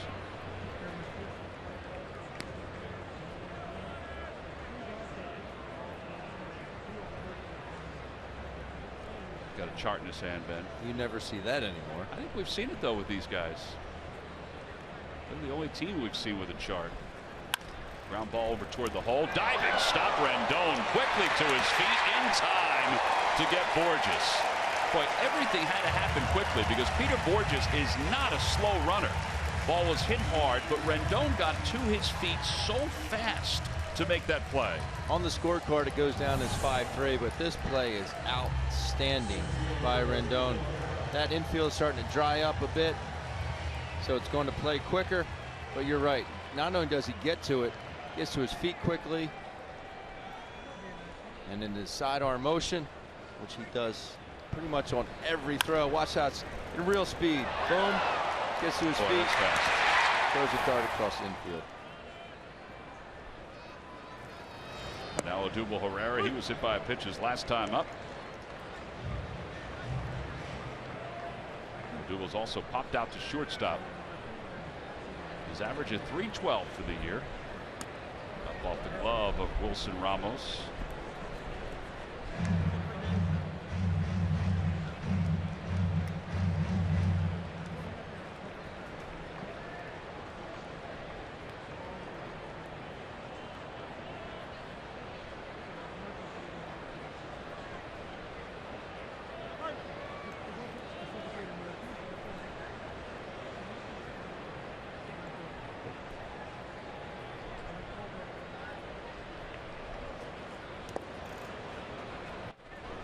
Ball got a piece of Wilson Ramos, and it's 1-2.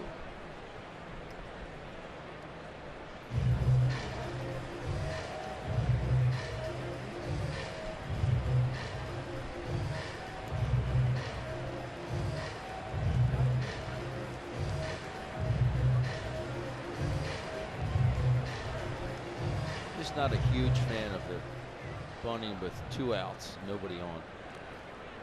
I think you're kind of seeing though how uncomfortable he is at the plate because it's the 3rd time he has tried to bunt today. Yeah, but I'm with you. It'd be different if it's a guy that cannot hit the ball out of the ballpark. I know he comes in with only 5 home runs, but he's definitely a guy that can go as far back as anybody. You know, he's not your prototypical home run hitter, but if he gets a pitch he can drive, he can hit it a long way. Yeah, his numbers during the month of June were okay. Hitting .308. That one's hit well out toward left center field. Taylor glides under it, and he makes the catch. That's part of your point right there. I mean, that ball was well struck, but it was tracked down. Nothing across for the Phils. They go down in order. We'll head to the bottom of the 5th. 4-0 Nats.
Minor League Report. Citizens Bank, the next time you have a question about money, don't keep it to yourself. Ask a citizen. Darren Ruff, a double, a triple, an RBI, and 3 hits as Lehigh Valley defeated Durham 4-0. Reading defeated Altoona 9-2. Reese Hoskins hit his 15th home run for the Fightins, and Lakewood defeated Delmarva 6-3. Nice night for Drew Anderson, 5 innings, 5 hits, and 2 runs. Not one of those runs was earned. Those are yesterday's ball games. Today, we're in the bottom of the 5th inning here at Nationals Park with the Phillies down 4-0. And Elvis Araujo will face Daniel Murphy. He's on in relief of Aaron Nola. Murphy takes on the inside corner. He's 0 for 2. One of your internal keys was to quiet Daniel Murphy here this afternoon, Ben, and they've done that, but not everybody else. Inside, 1 ball, 1 strike. Yeah, so far so good in that department.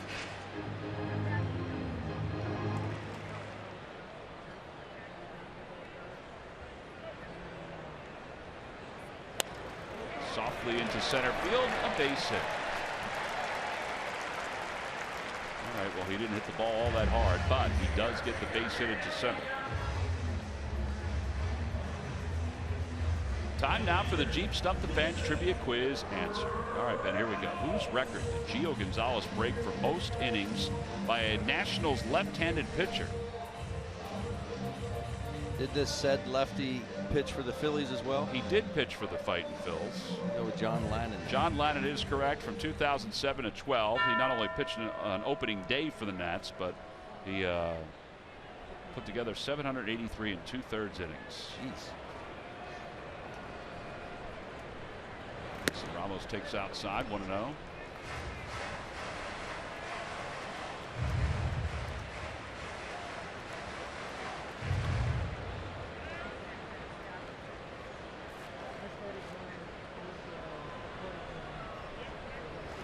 Ramos fouls it back.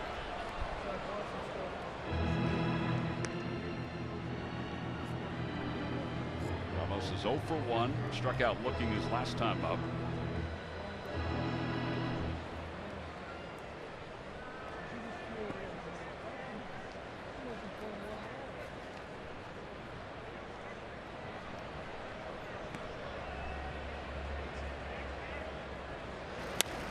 Softly to shortstop. They may still be able to turn 2. They get 1, and Ramos is safe at first base.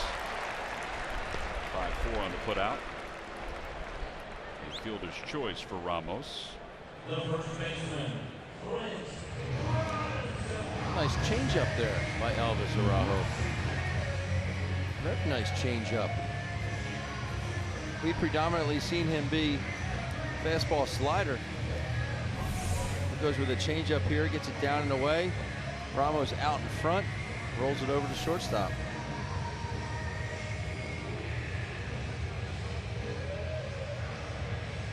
Good job by Freddie Galvis to get the lead runner too. And now Clinton Robinson. Robinson has a couple hits today. Andrew Bailey's starting to loosen up in the pen.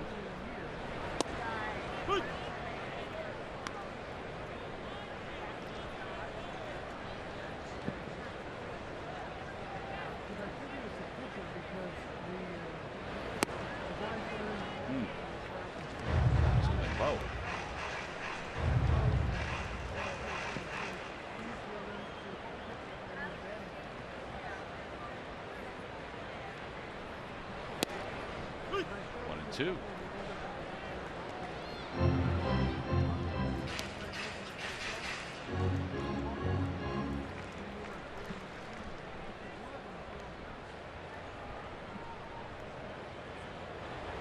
Check swing, 2-2. Nice play by Cameron there.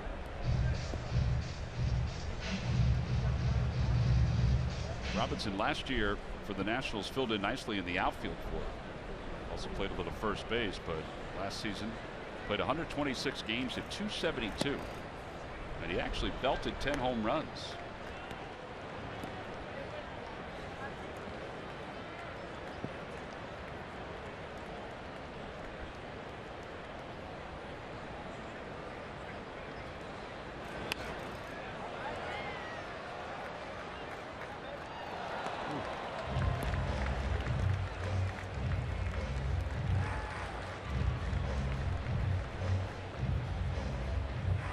man really, really wanted that foul ball, Tom. It was a tremendous effort by a fan over the third base bag. Remains 3 balls and 2 strikes. There he is in the sleeveless shirt. He jumped and literally dove backward to grab the last foul ball. And he got it too. Yeah, he did. Check swing softly to the right side. Joseph's got it. Arahu's there to cover, and he dropped the baseball. And everybody is safe. They'll put runners on first and second with 1 man down. And Anthony Rendon is coming up. Okay, it has been scored at base hit. I don't know about this one, but everything was just kind of off on this. A lot of slow moving parts on this. Yeah. You know what? He was nowhere near the bag. He was nowhere near the bag. I think that is the right call now. Yeah, when I look at the replay. You know, from our angle, it looked like he was getting right to the bag on an angle, but looking at the replay, he was about 3 or 4 steps away. If he had caught it, he may have been past it and would have had a reverse field to get back to get it.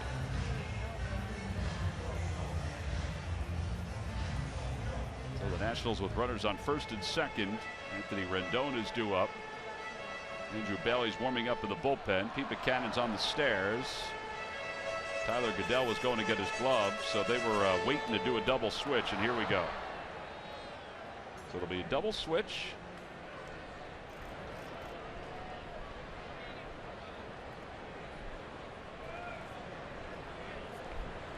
So with 1 man down here in the bottom of the 5th inning, a pitching change, and Peter Borges will check out, and Tyler Goodell will go in. We'll be back with the Phillies down 4-0.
Against the Kansas City Royals, and after the game, it's the Xfinity Fireworks Show.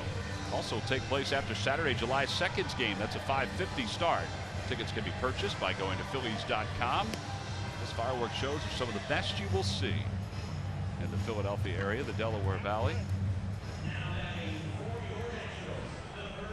Well, Andrew Bailey will come on for the Phils with runners on first and second here in the 5th inning. Tyler Goodell comes in to play right field for the Phillies, so he's on. Peter Borges is out. Bailey will bat 9th.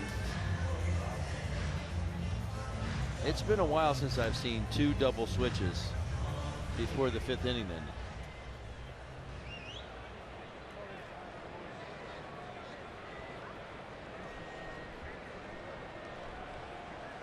Anthony Rendon is 0 for 2, a fielder's choice and a run scored and a strikeout. And he takes a fastball at 92 for strike 1.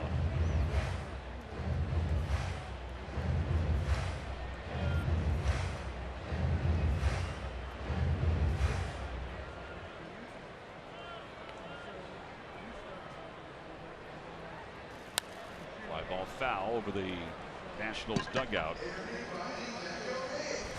We talked about this last night. As it turns out, the runs that Luis Garcia gave up were huge, because the Phillies scored 6 runs and got another home run from Tommy Joseph. So these base runners, to keep it at a 4-0 deficit, is gigantic at this point. Yes.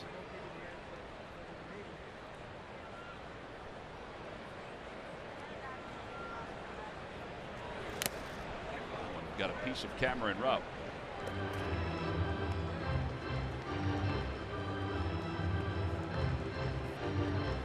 One of those days.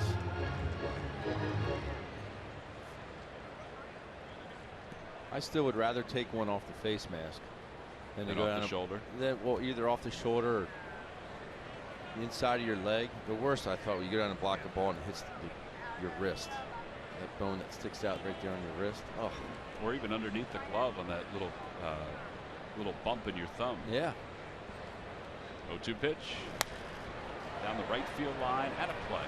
Remains 0-2.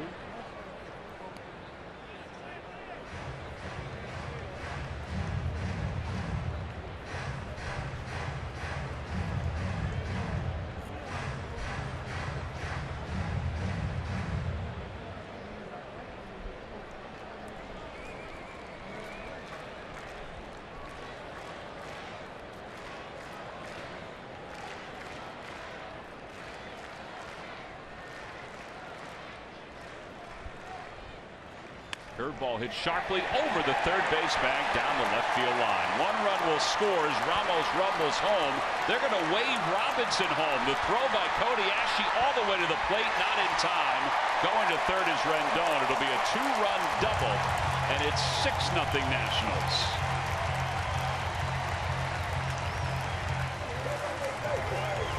I can't believe how much this ball gets held up down the left field line. It really did. It just stopped.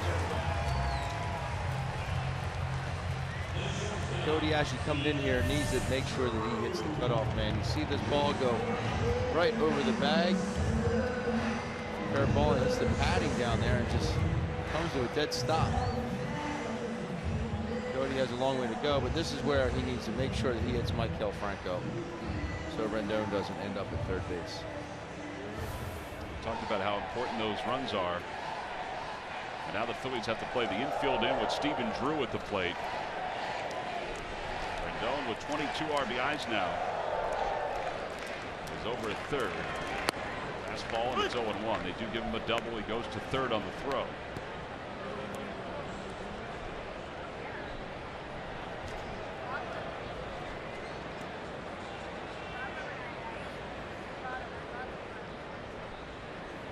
Swing and a miss.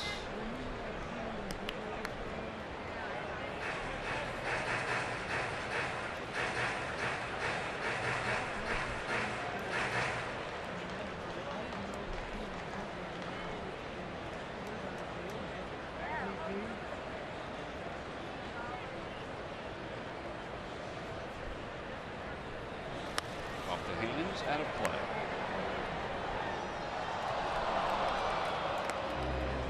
6 runs now on 9 hits for the Nationals. They kind of broke down their offense during the open today. Murph alluded to it as well. I mean, they are red hot. Phillies are getting them at a really bad time.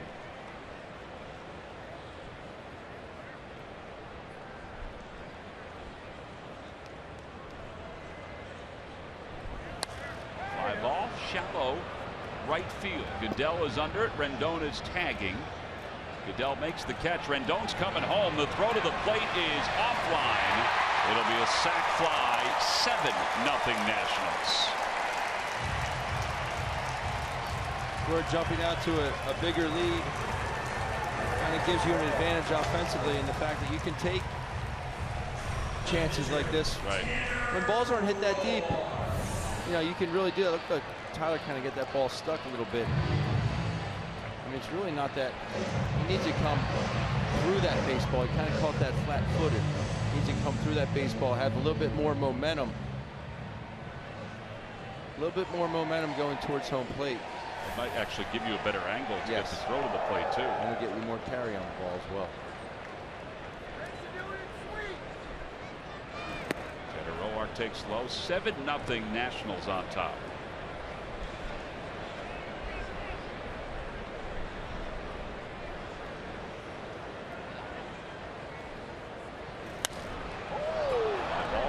left.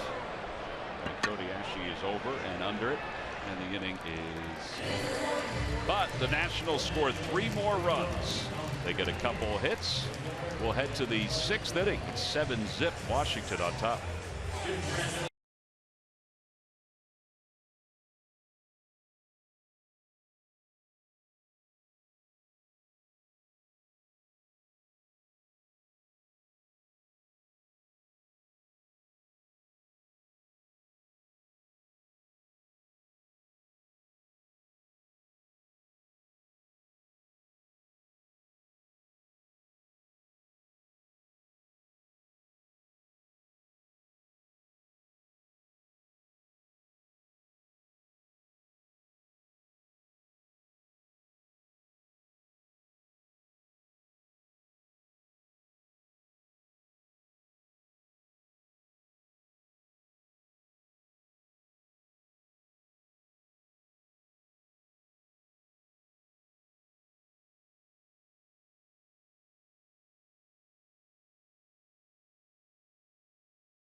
Nationals Park. Phils have some work to do, but hey guys, you know, runs can be scored in bunches in games, and that brings us right to our Coors Banquet timeless moment. You remember this? On this date, June 11th, 1985, Phillies outfielder Von Hayes becomes the first major leaguer to hit 2 home runs in the first inning of a game. He led off the game with a solo shot and then finished up that inning with a grand slam. Phillies scored 9 runs in the first inning. They ended up beating the Mets that day 26-7. You see there, it's a club record at the most in the National League since 1944. We don't need 26 today, but we do need about 8 at this point. At this point, I would take 26. I don't want to be greedy or anything like that, but let's just put it away.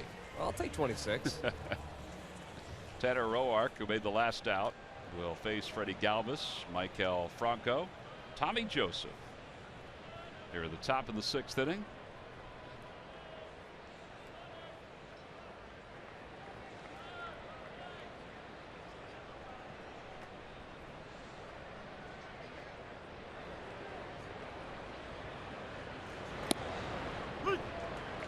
Pitch a strike.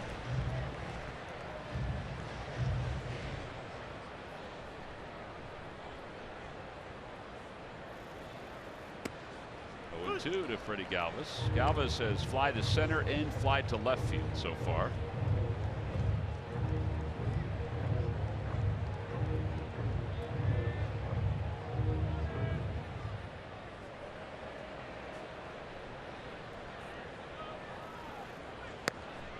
Freddie is down on strikes, 92 miles an hour, and 1 away.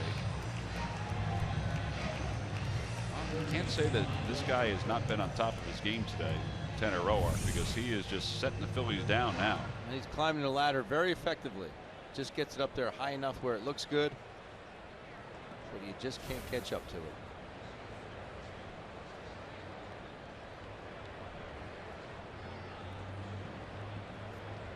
Five strikeouts for Tanner Roark. And Franco takes high. 1 ball, no strikes. The official score, by the way, is going to change the E1 to Aaron Nola earlier in the game to a base hit. So the Nationals will tack on their 10th hit. He's going to do that in just a moment. He's going to announce that officially.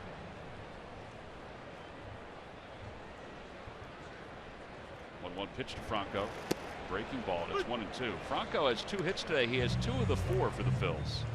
Now you've liked his at bats. I have. He's gotten down to counts like he is now, but he's made the adjustments. Hit a ball to right field for a single and a ball up the middle for a single. Just a bit low.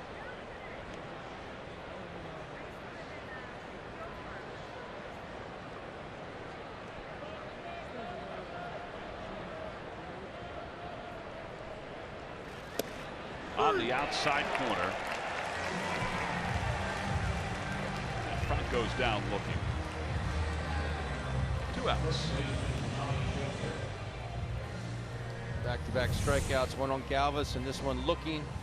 on Maikel Franco. This is, well, that's just pain.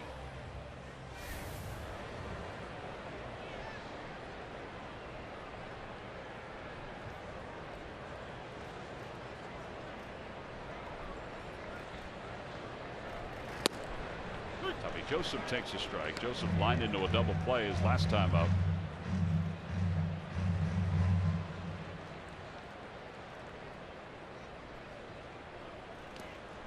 One ball and one strike.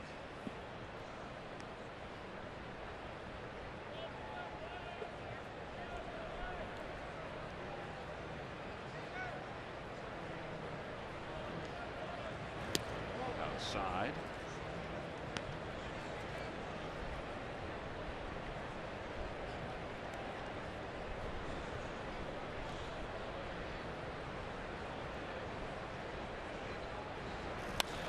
It's hit sharply through the middle, a base hit for Tommy Joseph. So a 2-out single for Joseph. And Cody Ashe will bat. It's so important for Tommy to just keep on hitting and keep that swing as fresh as possible. Another short swing there. And you said that Pete was commenting to him about, you talked about it earlier. It's just something that to be, I mean, he's a bigger guy, but his swing is that compact, but yet still that powerful. It's a great combination to have. I thought his comments after the game yesterday were very interesting. You know, just how he focused on a lot of what he's doing now in this offseason, because he projected in his mind he was going to get an opportunity in some way, shape, or form. He felt like he was going to get an opportunity.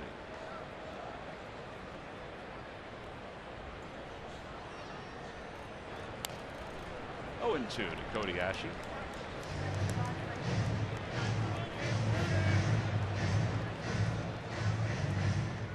Even after everything that he went through, he knew he would get an opportunity. It's called believing in yourself. It's hard to do really sometimes when you have that many issues as he did.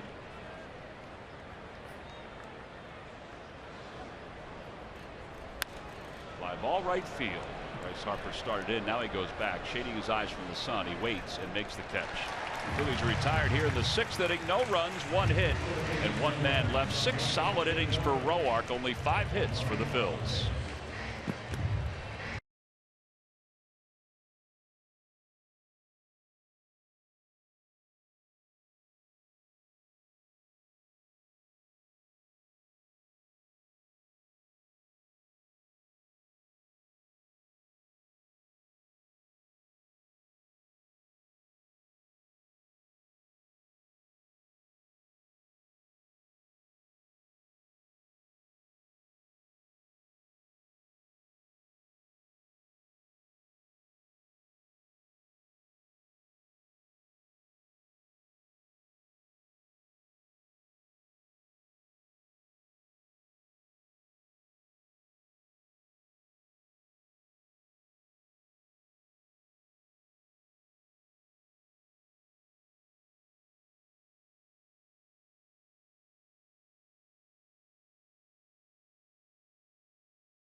Go wrong when you buy right. Buy Nissan. ShopChooseNissan.com. And buy Xfinity. Xfinity X1 will change the way you experience TV. Along with Ben Davis and Greg Murphy and a whole host of Phillies fans who are here for this afternoon's ball game. I'm Tom McCarthy. The Phillies trail it as we begin the bottom of the 6th inning, 7-0. Ben Revere will lead it off for the Nationals.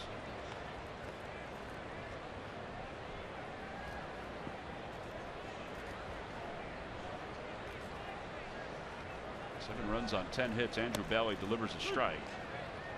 And it's 0-1.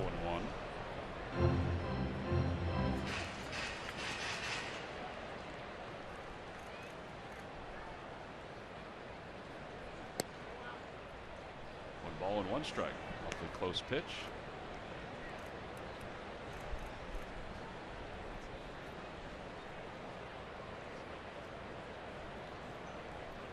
Revere doubled his last time up, and he floats that one foul. It's 1-2. Doubled his last time up, grounded out, and also flied out to left. He came into the series 0 for 8 against the Phillies, but now 3 for his last 8.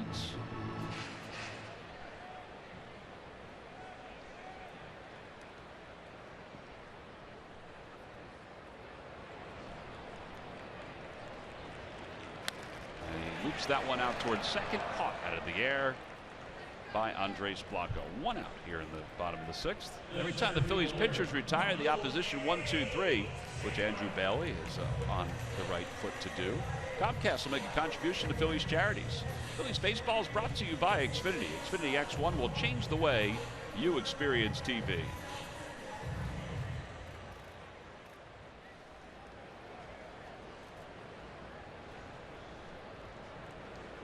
Michael Taylor, who now has a base hit in the first inning and a base hit in the second inning. He's 2 for 3. Takes ball 1, 1-0.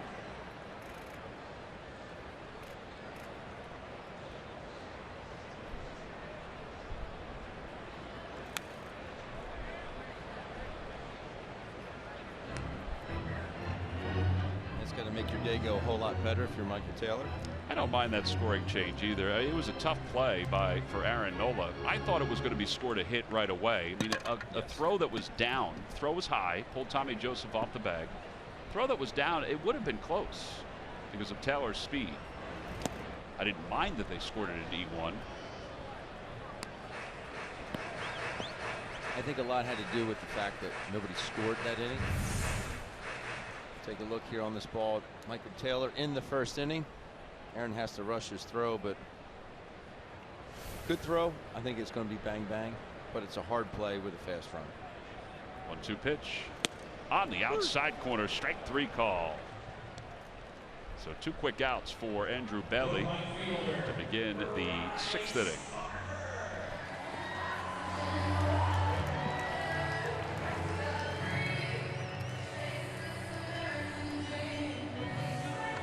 See if Andrew now could finish this inning off by getting a tough hitter in Bryce Harper.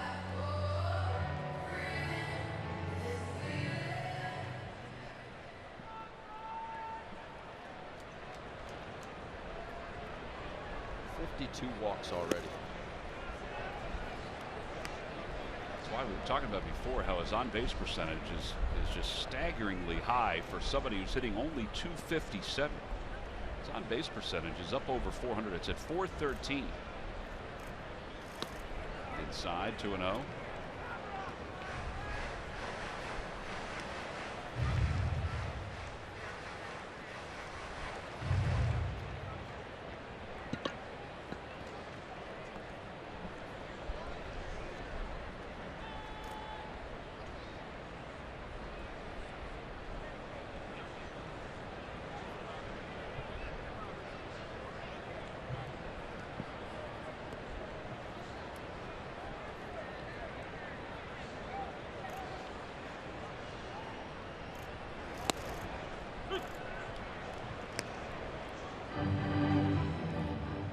Toyota Major League scoreboard up in Toronto, the Orioles and the Blue Jays are tied at 3. That game's in the top of the 4th inning. Chris Davis, a 2-run home run. It's his 15th of the year. Orioles lead the East by a game over the Red Sox, 4.5 over the Blue Jays. Orioles have won 8 of 10. They lost last night to Toronto. That's why Toronto was able to cut the lead to 4.5. Yankees are 5.5 games back, and Tampa 3 games under 500, 7.5 games back. Orioles are 14-9 against their division. There's a pop-up out to shortstop. Freddie Galvis will pick it out of the air, and the side is retired. So an easy 6th inning for Andrew Bailey. He does retire the 1-2-3, and we will move to the 7th.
Time now for your Delaware Valley Honda dealers game summary. The Phillies gave up 4 in the second and 3 in the 5th inning.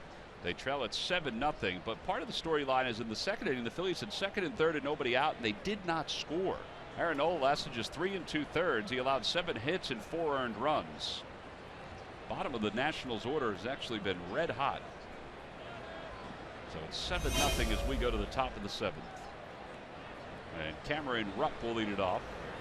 Cameron takes on the outside corner 0-1. Tanner Roark has gone 7 innings in 2 of his last 3 outings. The last outing we mentioned he went just 3, allowed 5 earned runs. He hasn't really been in a spot of trouble today except for that second inning. Popped up foul, 0-2 to Rupp.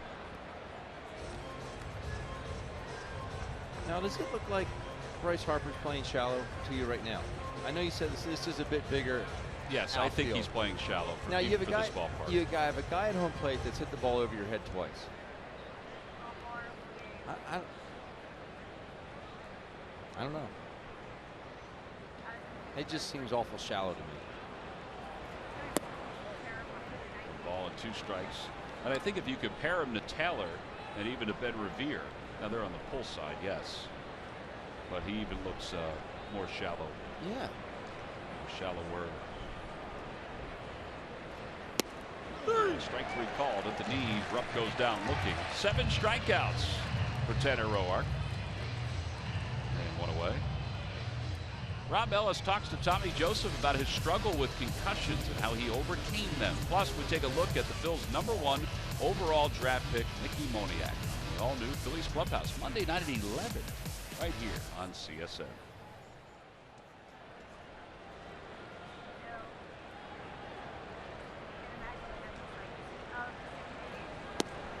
Tyler Goodell up for the first time, and Goodell takes a strike. It's 0-1.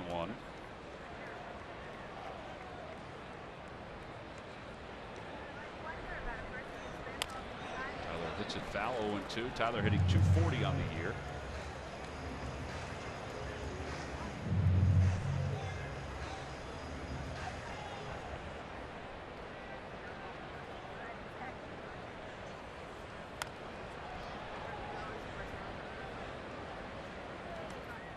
I am flat out burning through some whiteout today. I don't know why I had him written in the 9 slot. Well, they announced that originally. Oh. Yep. Probably a good reason then. Very good reason. Fouls it down the right field line.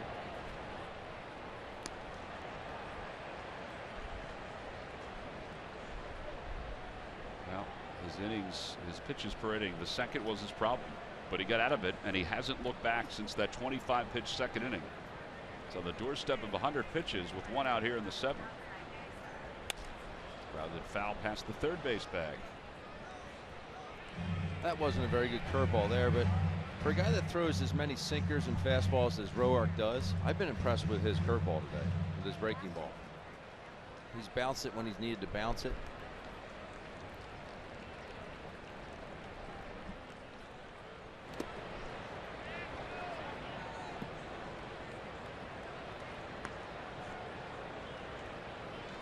Change up there at 85. It's a guy who 2 years ago won 15 games for the Nationals and 31 starts. Thought he had earned a chance to be a starter last year, but then they signed Max Scherzer, so he wound up starting just 12 games last year. He was out of the bullpen the rest of the way. And he goes high with that fastball, and it's 2-2.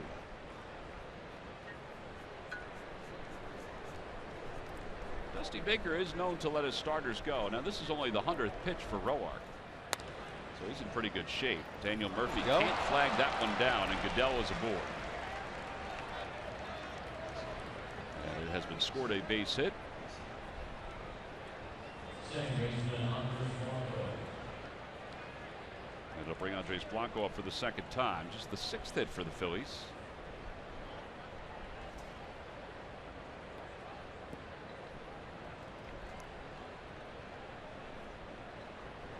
Blanco grounded out to second base his first time up.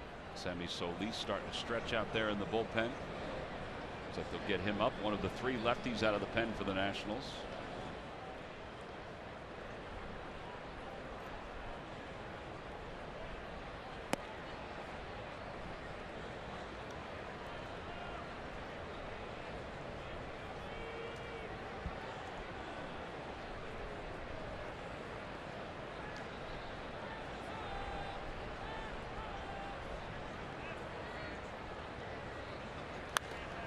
popped him up.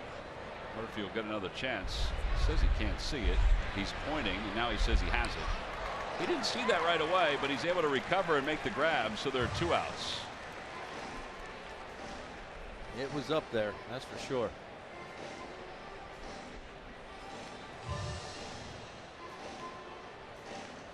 And Mike Maddox is walking out because Jimmy Paredes is about to pinch hit. Right there is when he said that he had it. His hands were out away from his body at one point. Should be fortunate that he found that ball because there was nobody else around him. You know, and Goodell was kind of wondering, do I go a little farther than I did? So Mike Maddox out to give a little scouting report on Jimmy Paredes as the bullpen starts to loosen. Paredes will pinch hit for Andrew Bailey.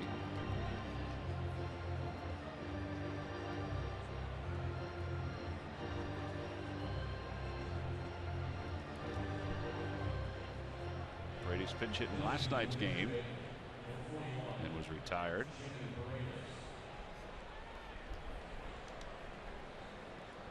.211 for the Phils, 1 home run, 4 RBIs.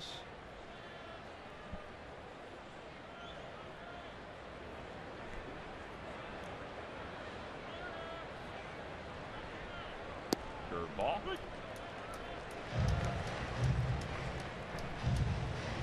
So much for looking for a fastball coming off the bench if you Paredes. Yeah, that's smart on Roark's part.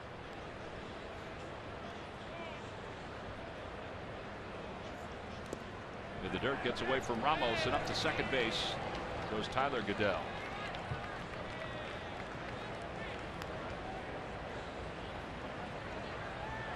Scored a wild pitch against Tanner Roark. See, I don't agree with that pitch. You have a 1-0 count. You just start him off with the first pitch curveball. Then you come back with a changeup. So say that changeup is up in the zone for a strike. Jimmy Paredes has nothing to base the fastball off of, so he's looking at that pitch. Well, this is a heater.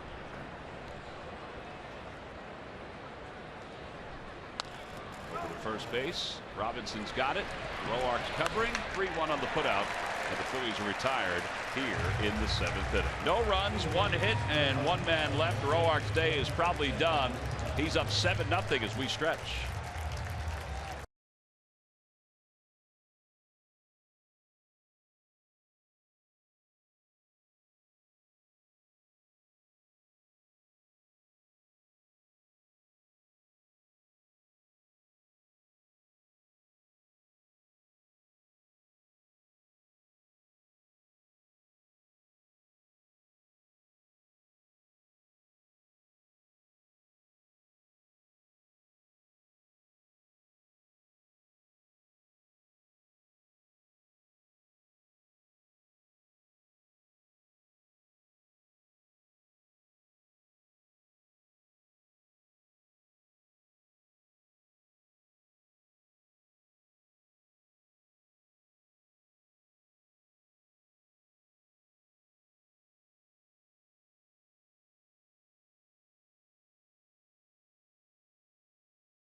The Phillies down 7-0 with only 6 hits so far.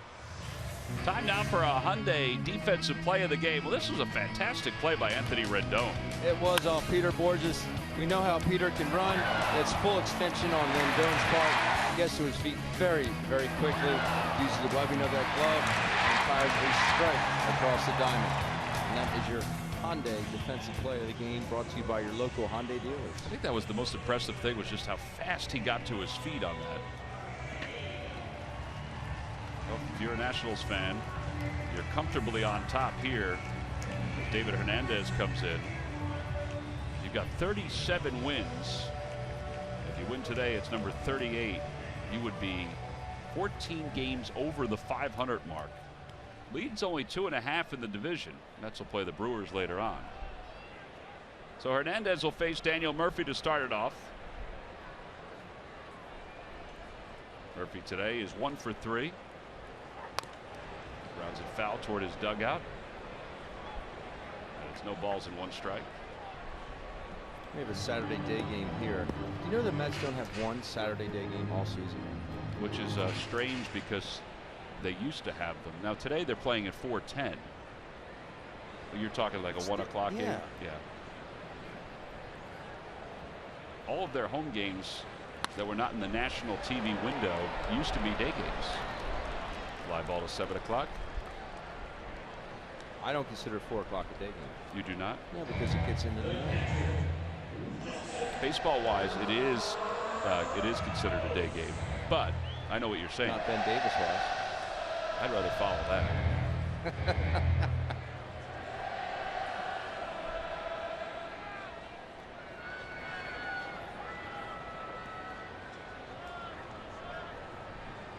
Wilson Ramos is the batter. He has scored a couple runs here this afternoon.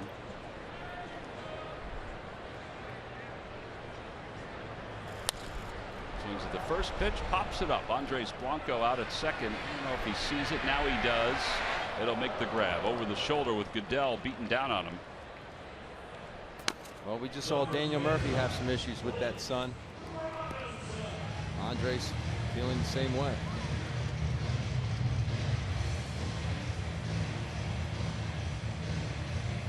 Man loves to play baseball. He does. He loves it. I believe he'll be in the lineup tomorrow, according to Pete.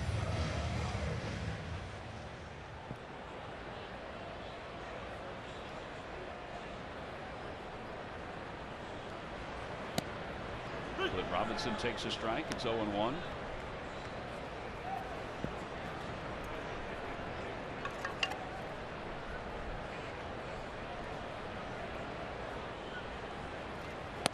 Inside. 1 ball, 1 strike. Robinson today has 3 hits.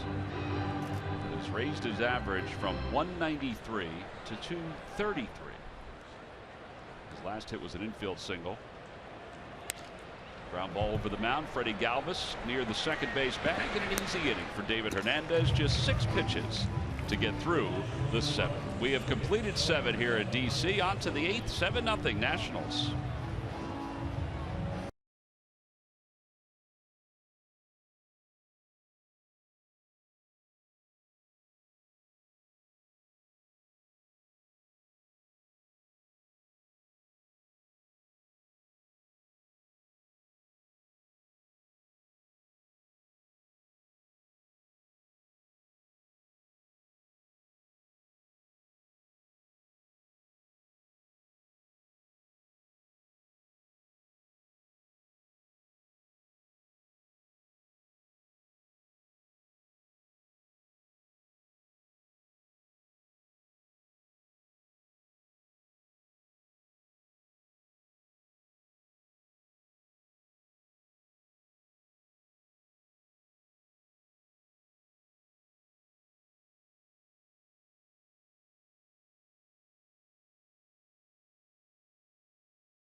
Buy Toyota.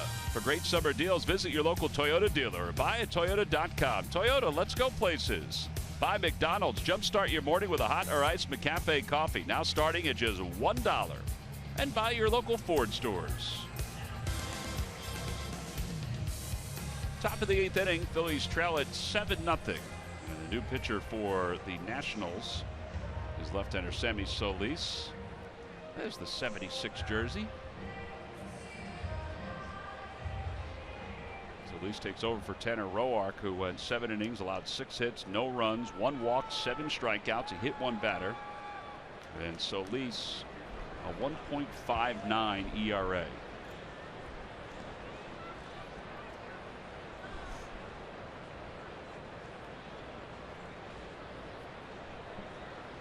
Odubel Herrera will lead it off. And the first pitch is up and away. 1 ball and no strikes. Do you think it was the curveball today for Tanner Roark that did the Phillies in mostly? Well, it was fastball location, but he was able to mix in some curveballs, a few changeups as well, and some high fastballs. Let's not forget he rode the ladder a couple times to get a few punch outs with that high fastball.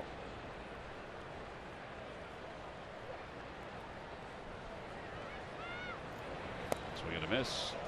But he fooled him on that pitch.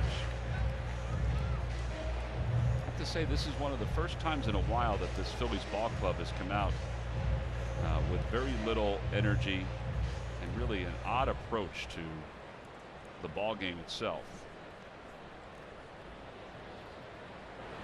That one's hit sharply to second, caught out of the air on the backhand by Murphy, and then he drops it, and Odubel will be safe at first. So base runner, they'll score that a base hit for Odubel. With Freddie Galvis coming up, let's check in with Greg Murphy. Murph? All right, thanks, Tom. It's time for our greater coverage of baseball presented by T-Mobile. The Major League Baseball draft will come to a close today. Rounds 11 through 40 as all the teams in Major League Baseball kind of looking for that diamond in the rough, but it all ends today for the amateur draft. The Dodgers' Clayton Kershaw, well, he continues to dazzle. How about last night? He improves his record to 9-1, 7-0 in his last 8 starts, 13 strikeouts against the Giants last night. He has been absolutely terrific this year. And watch out for the New York Yankees. They are on a 5-game win streak. They've won 7 of their last 10. They are now above the 500 mark, 31-30 for the first time this season since they were 4-3 way back in April. Playing some pretty good baseball are the New York Yankees. You just ran down the AL East standings. Still have some work to do to catch the other teams, but playing some good baseball are the Yanks, guys. Yeah, they are. They were sad to see the Angels go, because that'll turn out to be a 4-6 putout. Speaking of the draft coming to a close, one of those possible diamonds in the rough. Congratulations to a kid that I know very well from New Egypt, New Jersey, Reed Anderson, out of Millersville, selected in the 17th round by the Texas Rangers. Very cool. Kid was an outfielder. He pitched a little bit in high school, but now in college is a pitcher throwing in the 90s. Here's Maikel Franco with a runner at first. Franco watches that one go past Wilson Ramos. And Galvis will go to second. A wild pitch. That's called holding on to your breaking ball a bit too long. Ramos out to talk to the left-hander. I watched the end of that Giants-Dodgers game because I just stay up way too late than I should. Clayton Kershaw against Cueto. It was awesome. It was a great game to watch. Of course, Kershaw goes 8, gives up the 2, and then Justin Turner goes up top in the top of the 9th off the seal. Make it a 3-2 ball game. They hold on for that victory. You know, the amazing thing about Kershaw, he's had some great years, obviously. You know, Cy Young, MVP, all that kind of stuff. I mean, this could be one of the more dominant starts that he's ever had. It was awesome. It was so good. We know it was, 94, 95 mile-an-hour fastball, which is great that he's been able to sustain that over his career.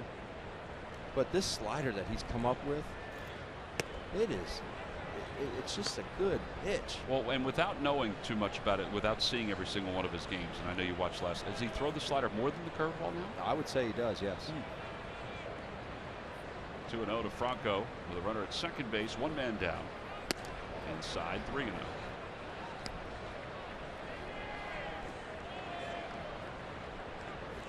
Currently, the Giants lead the Dodgers by 3 games in the West, but that's going to come down to some great pitching matchups between those two, particularly if Cueto continues the way he's throwing. Strike on the inside corner, 3-1.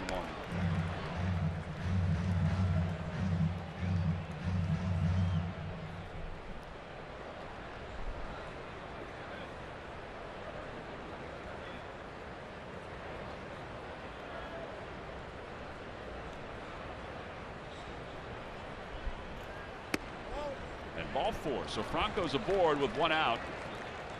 Now, Michael's had an up and down day. He's first 2 times up, he's had a couple singles, struck out looking his last at bat. But take a look, this is the second hit he had. This is the 1-1 pitch on the left that he goes to the count, gets into 1-2. Look where his head is, and look where his left shoulder is. This is the pitch he gets a single on. Yeah, it's just a lousy single up the middle. But look where his head is, down on the baseball, finishing through and not around the ball. It's a completely different swing, and that's a swing that I hope he can really take a lot of pride in with 2 strikes. Well, I think that's it, just taking pride in it, and that he looks at it and realizes, all right, I can be successful. Now, there's times where I got to open up my hips and go. Right. But there, because pitchers are starting to throw it more and more away from him. Right. But as long as he makes that adjustment, he can go from here to here. Right. And that's the adjustment I think that he needs to make. And that's, I mean, that's night and day from what we've seen early on in the season. Well, and they've talked to him about it. I say they, the coaches, you know, whether it be Steve Henderson or Juan Samuel, who is always in the ear of Maikel Franco. They've discussed it with him, and it's up to him to keep making that adjustment. Yeah, we walked in the clubhouse today, Hendu and Maikel were sitting and looking at video. Right. So that's a good sign you're working on your craft, trying to figure out some kind of approach to take moving forward. Because the 10 home runs are good, the 242 is not so good as Tommy Joseph goes down looking.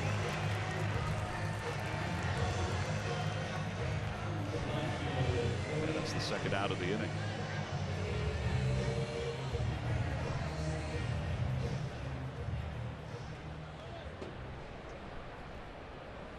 And Cody Ashley's coming up. Blake Trinan warming up with the bullpen. He's had a couple days off for the Nationals. Design days off. And Ashley hits it to the right side. Murphy this time dives and comes up with it. Throws to first. Dug out by Robinson. And the side is retired. But they were picking on him that inning, weren't they, Tom? Sure were. He was finally able to field one cleanly. No runs, 1 hit, 2 men left. We'll head to the bottom of the 8th.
The road trip to take on the Toronto Blue Jays in a 2-game series Wednesday and Thursday, both at 7:05. And in fact, Thursday, all fans will get the MLB Network tote bag with the Phillies logo on one side and the MLB Network logo on the other side. Get your tickets now, as always, by heading to Phillies.com.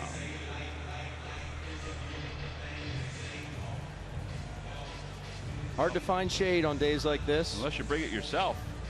One cameraman brought it himself, yes. The other one just brought a cat, hopefully some sunscreen. Unless you're catered to.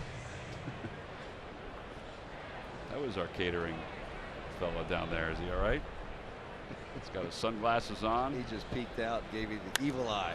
Rendon facing Hector Neris, fouls it off the first base side. Out of play, and it's 0-1. Hector Neris into this ball game trying to right his ship. Hernandez with a solid inning of relief. Threw just 6 pitches in his inning.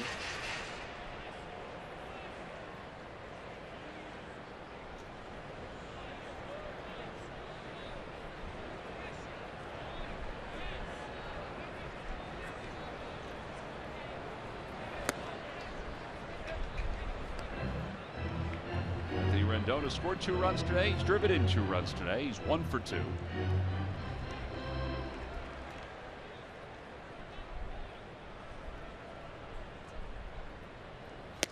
Outside, 2-1. It'll be Rendon and Stephen Drew here in the 8th inning. Pitcher spot is up after Stephen Drew.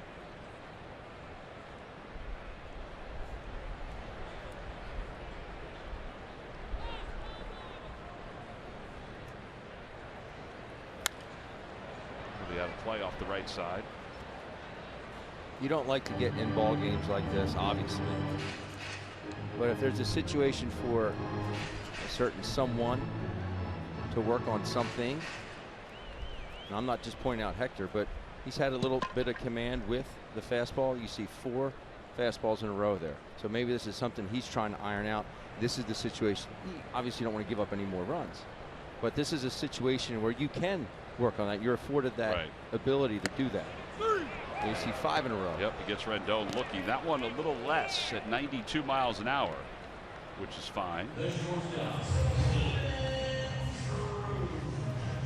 I know that's something Bob McClure has talked to him about. He's shaking his head. Yeah, that's what I'd like to see. Such a good fastball. Listen, everybody loves the split. He's got to throw that split in order to be effective. He's got such a good fastball.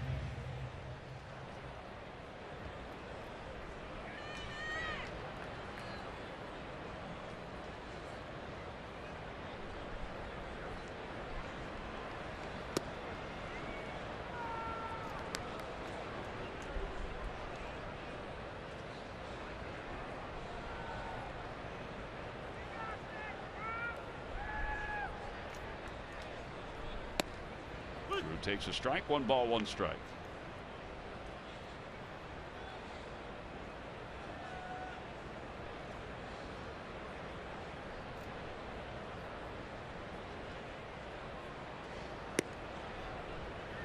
Well, he fell behind 2-1 to Anthony Rendon and came back and got him.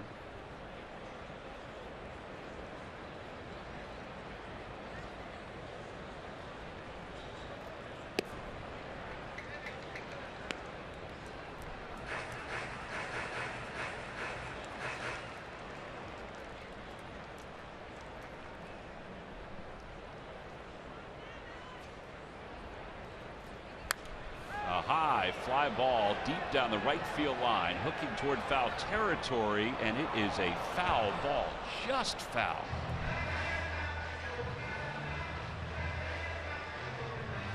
Stephen Drew takes a peek into the dugout. Chris Spires up on the 2nd step, but that was definitely foul.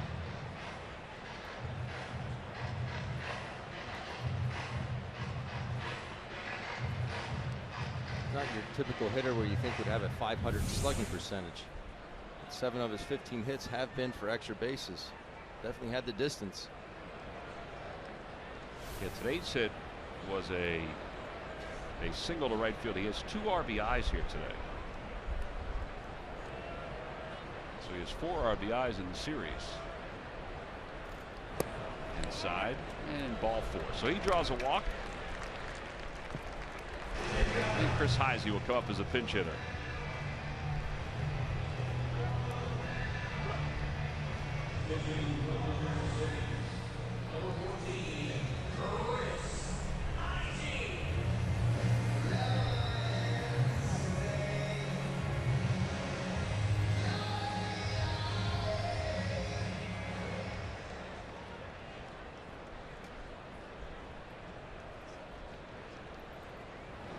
Heisey rips it down the left field line, and that one's going to go to the wall.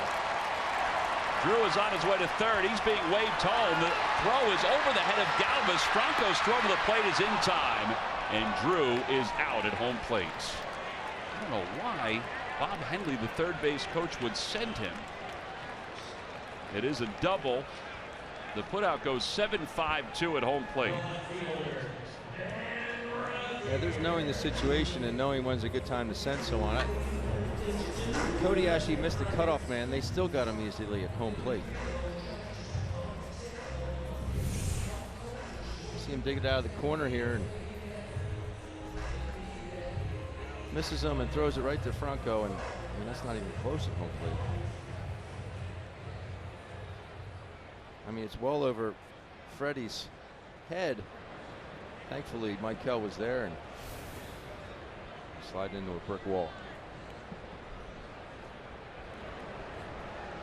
Well, that'll bring Ben Revere up with 2 men down. Revere takes strike 1. Takes a split. It's 0-1. Revere today is 1 for 4.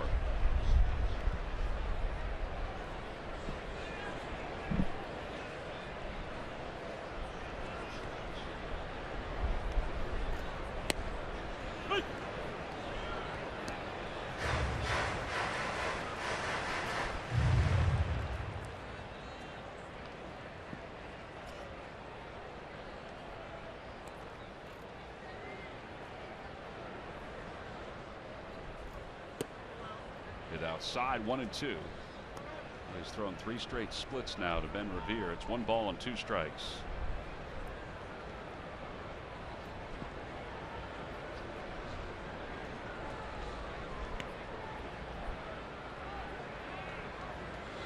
Back toward the middle, off the mound. Galvis can't get it, and Heisey's coming home. Odubel Herrera won't make a throw. RBI single for Revere. It's 8-0. Washington is on top. Ben now has 4 hits in the series.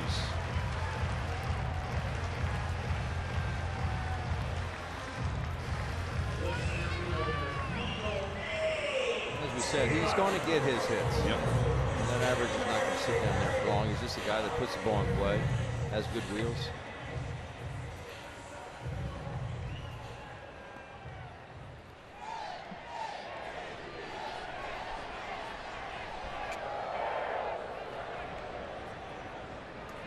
Taylor has 2 hits today.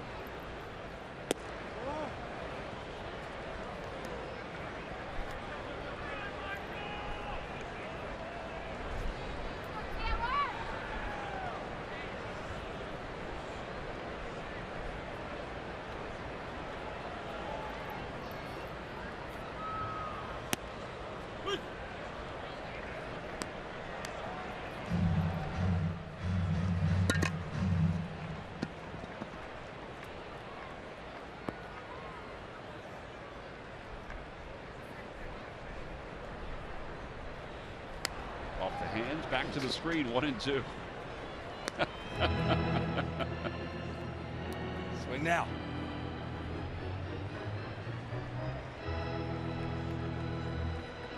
That ball would have been close to hitting him. And a liner out toward left center field. That's going to be in for an extra base hit. Herrera cuts it off. Henley's going to hold the runner at third. Well, he's pretty indecisive down there at third base. You're up 8-0. I'm not sure if you wanted to send him anyway. Now, I'm never a proponent to stop scoring because I think in this day and age, you know, it's hard to slow down scoring. But he was ready to send him all the way. Yes, he was. And that's why I'm still befuddled about the fact that he sent. Yeah. Steven Drew in first base on the double. Now Bryce Harper will get a chance to bat. I'm not saying you have to fold up your tents, but that was a situation I would think would be more inclined to send him on that ball. Correct. Than the ball that Heisey hit.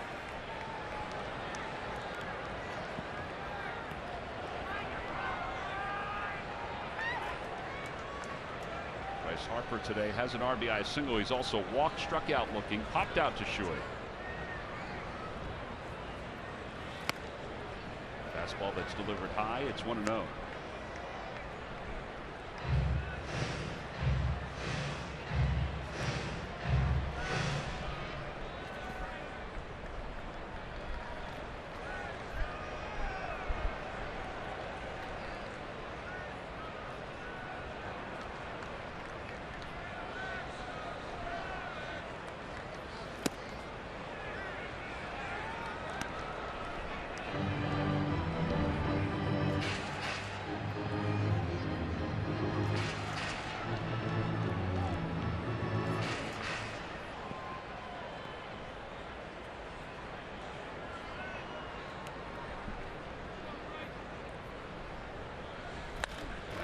shot to second base on one hop to Blanco, and the inning is over. But the Nationals do score one more. They get a couple more extra base hits, 3 hits overall. It's on to the 9th inning, 8-0 Nats.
Time now for our W.B. Mason deliveries of the game. A lot of deliveries today for the Nationals. There were. Here you see Stephen Drew with a base hit to right field to score Ramos. And then the safety squeeze by Tanner Roark to score Rendon. They hit the ball all over the field today. Michael Taylor with the base hit to left field. Bryce Harper, single up the middle. All in the second inning for that 4-run bottom of the second, and they are your W.B. Mason deliveries of the game. So now we'll go to the top of the 9th inning, and the Nationals will turn it over to Blake Trinan. Out in right field, Chris Heisey stays in. So Bryce Harper's day is done. There's Trinan, 4-1 with an ERA of 2.39. Sammy Solis is credited with an inning and 1 hit, no runs. 1 walk and 1 strikeout. Cameron Rupp fouls the first pitch from Trinan. Trinan's got some great movement on his pitches.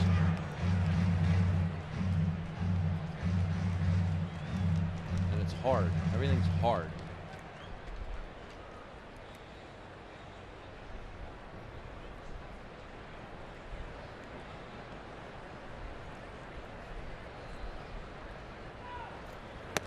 Outside, and it's 1 ball, 1 strike.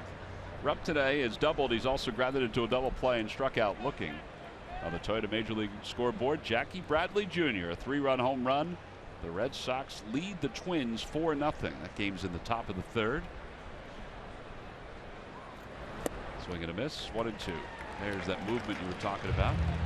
94 miles an hour. Have you been in the new ballpark in Minnesota? I have. You have? Yep. Target Field? I was there before it opened. I was there doing a football game and walked over. Okay. And then we had a series there. Actually, a couple series there. It's a nice ballpark right downtown. Way better. I mean, way better than the Dome. I remember the ball that Jim Tomei hit there. Right. That's right. They couldn't find it for a couple days. It was caught in the flower pots. But way better than the Dome. No smoky.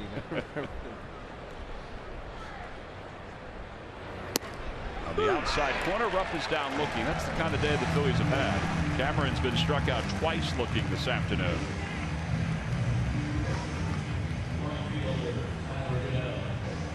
And Tyler Goodell will get a chance to bat for the second time.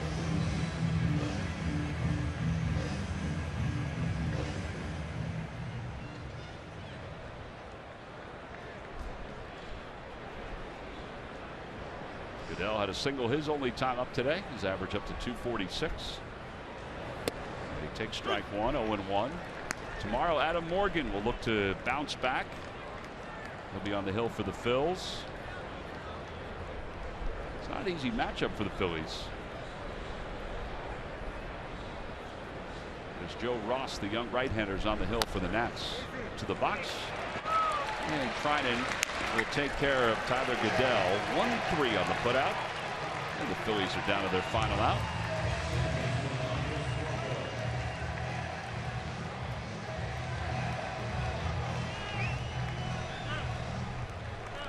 Phillies are on the verge of losing 5 straight to the Nationals.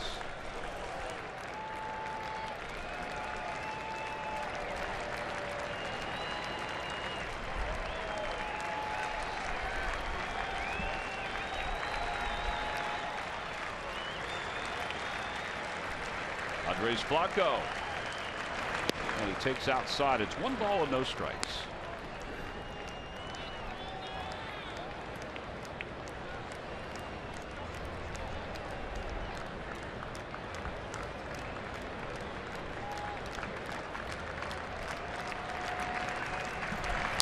Ground ball foul, 1-1. Something's got to give for this ball club, Ben. Somehow they have to figure out, and again, the opposition has been better that they've been facing, but they got to figure out how to get back to where they were the first 6 weeks of the season. I know it's not easy. They're 3 games under 500 and on the verge of being 4 under. Another foul ball. It's 1-2.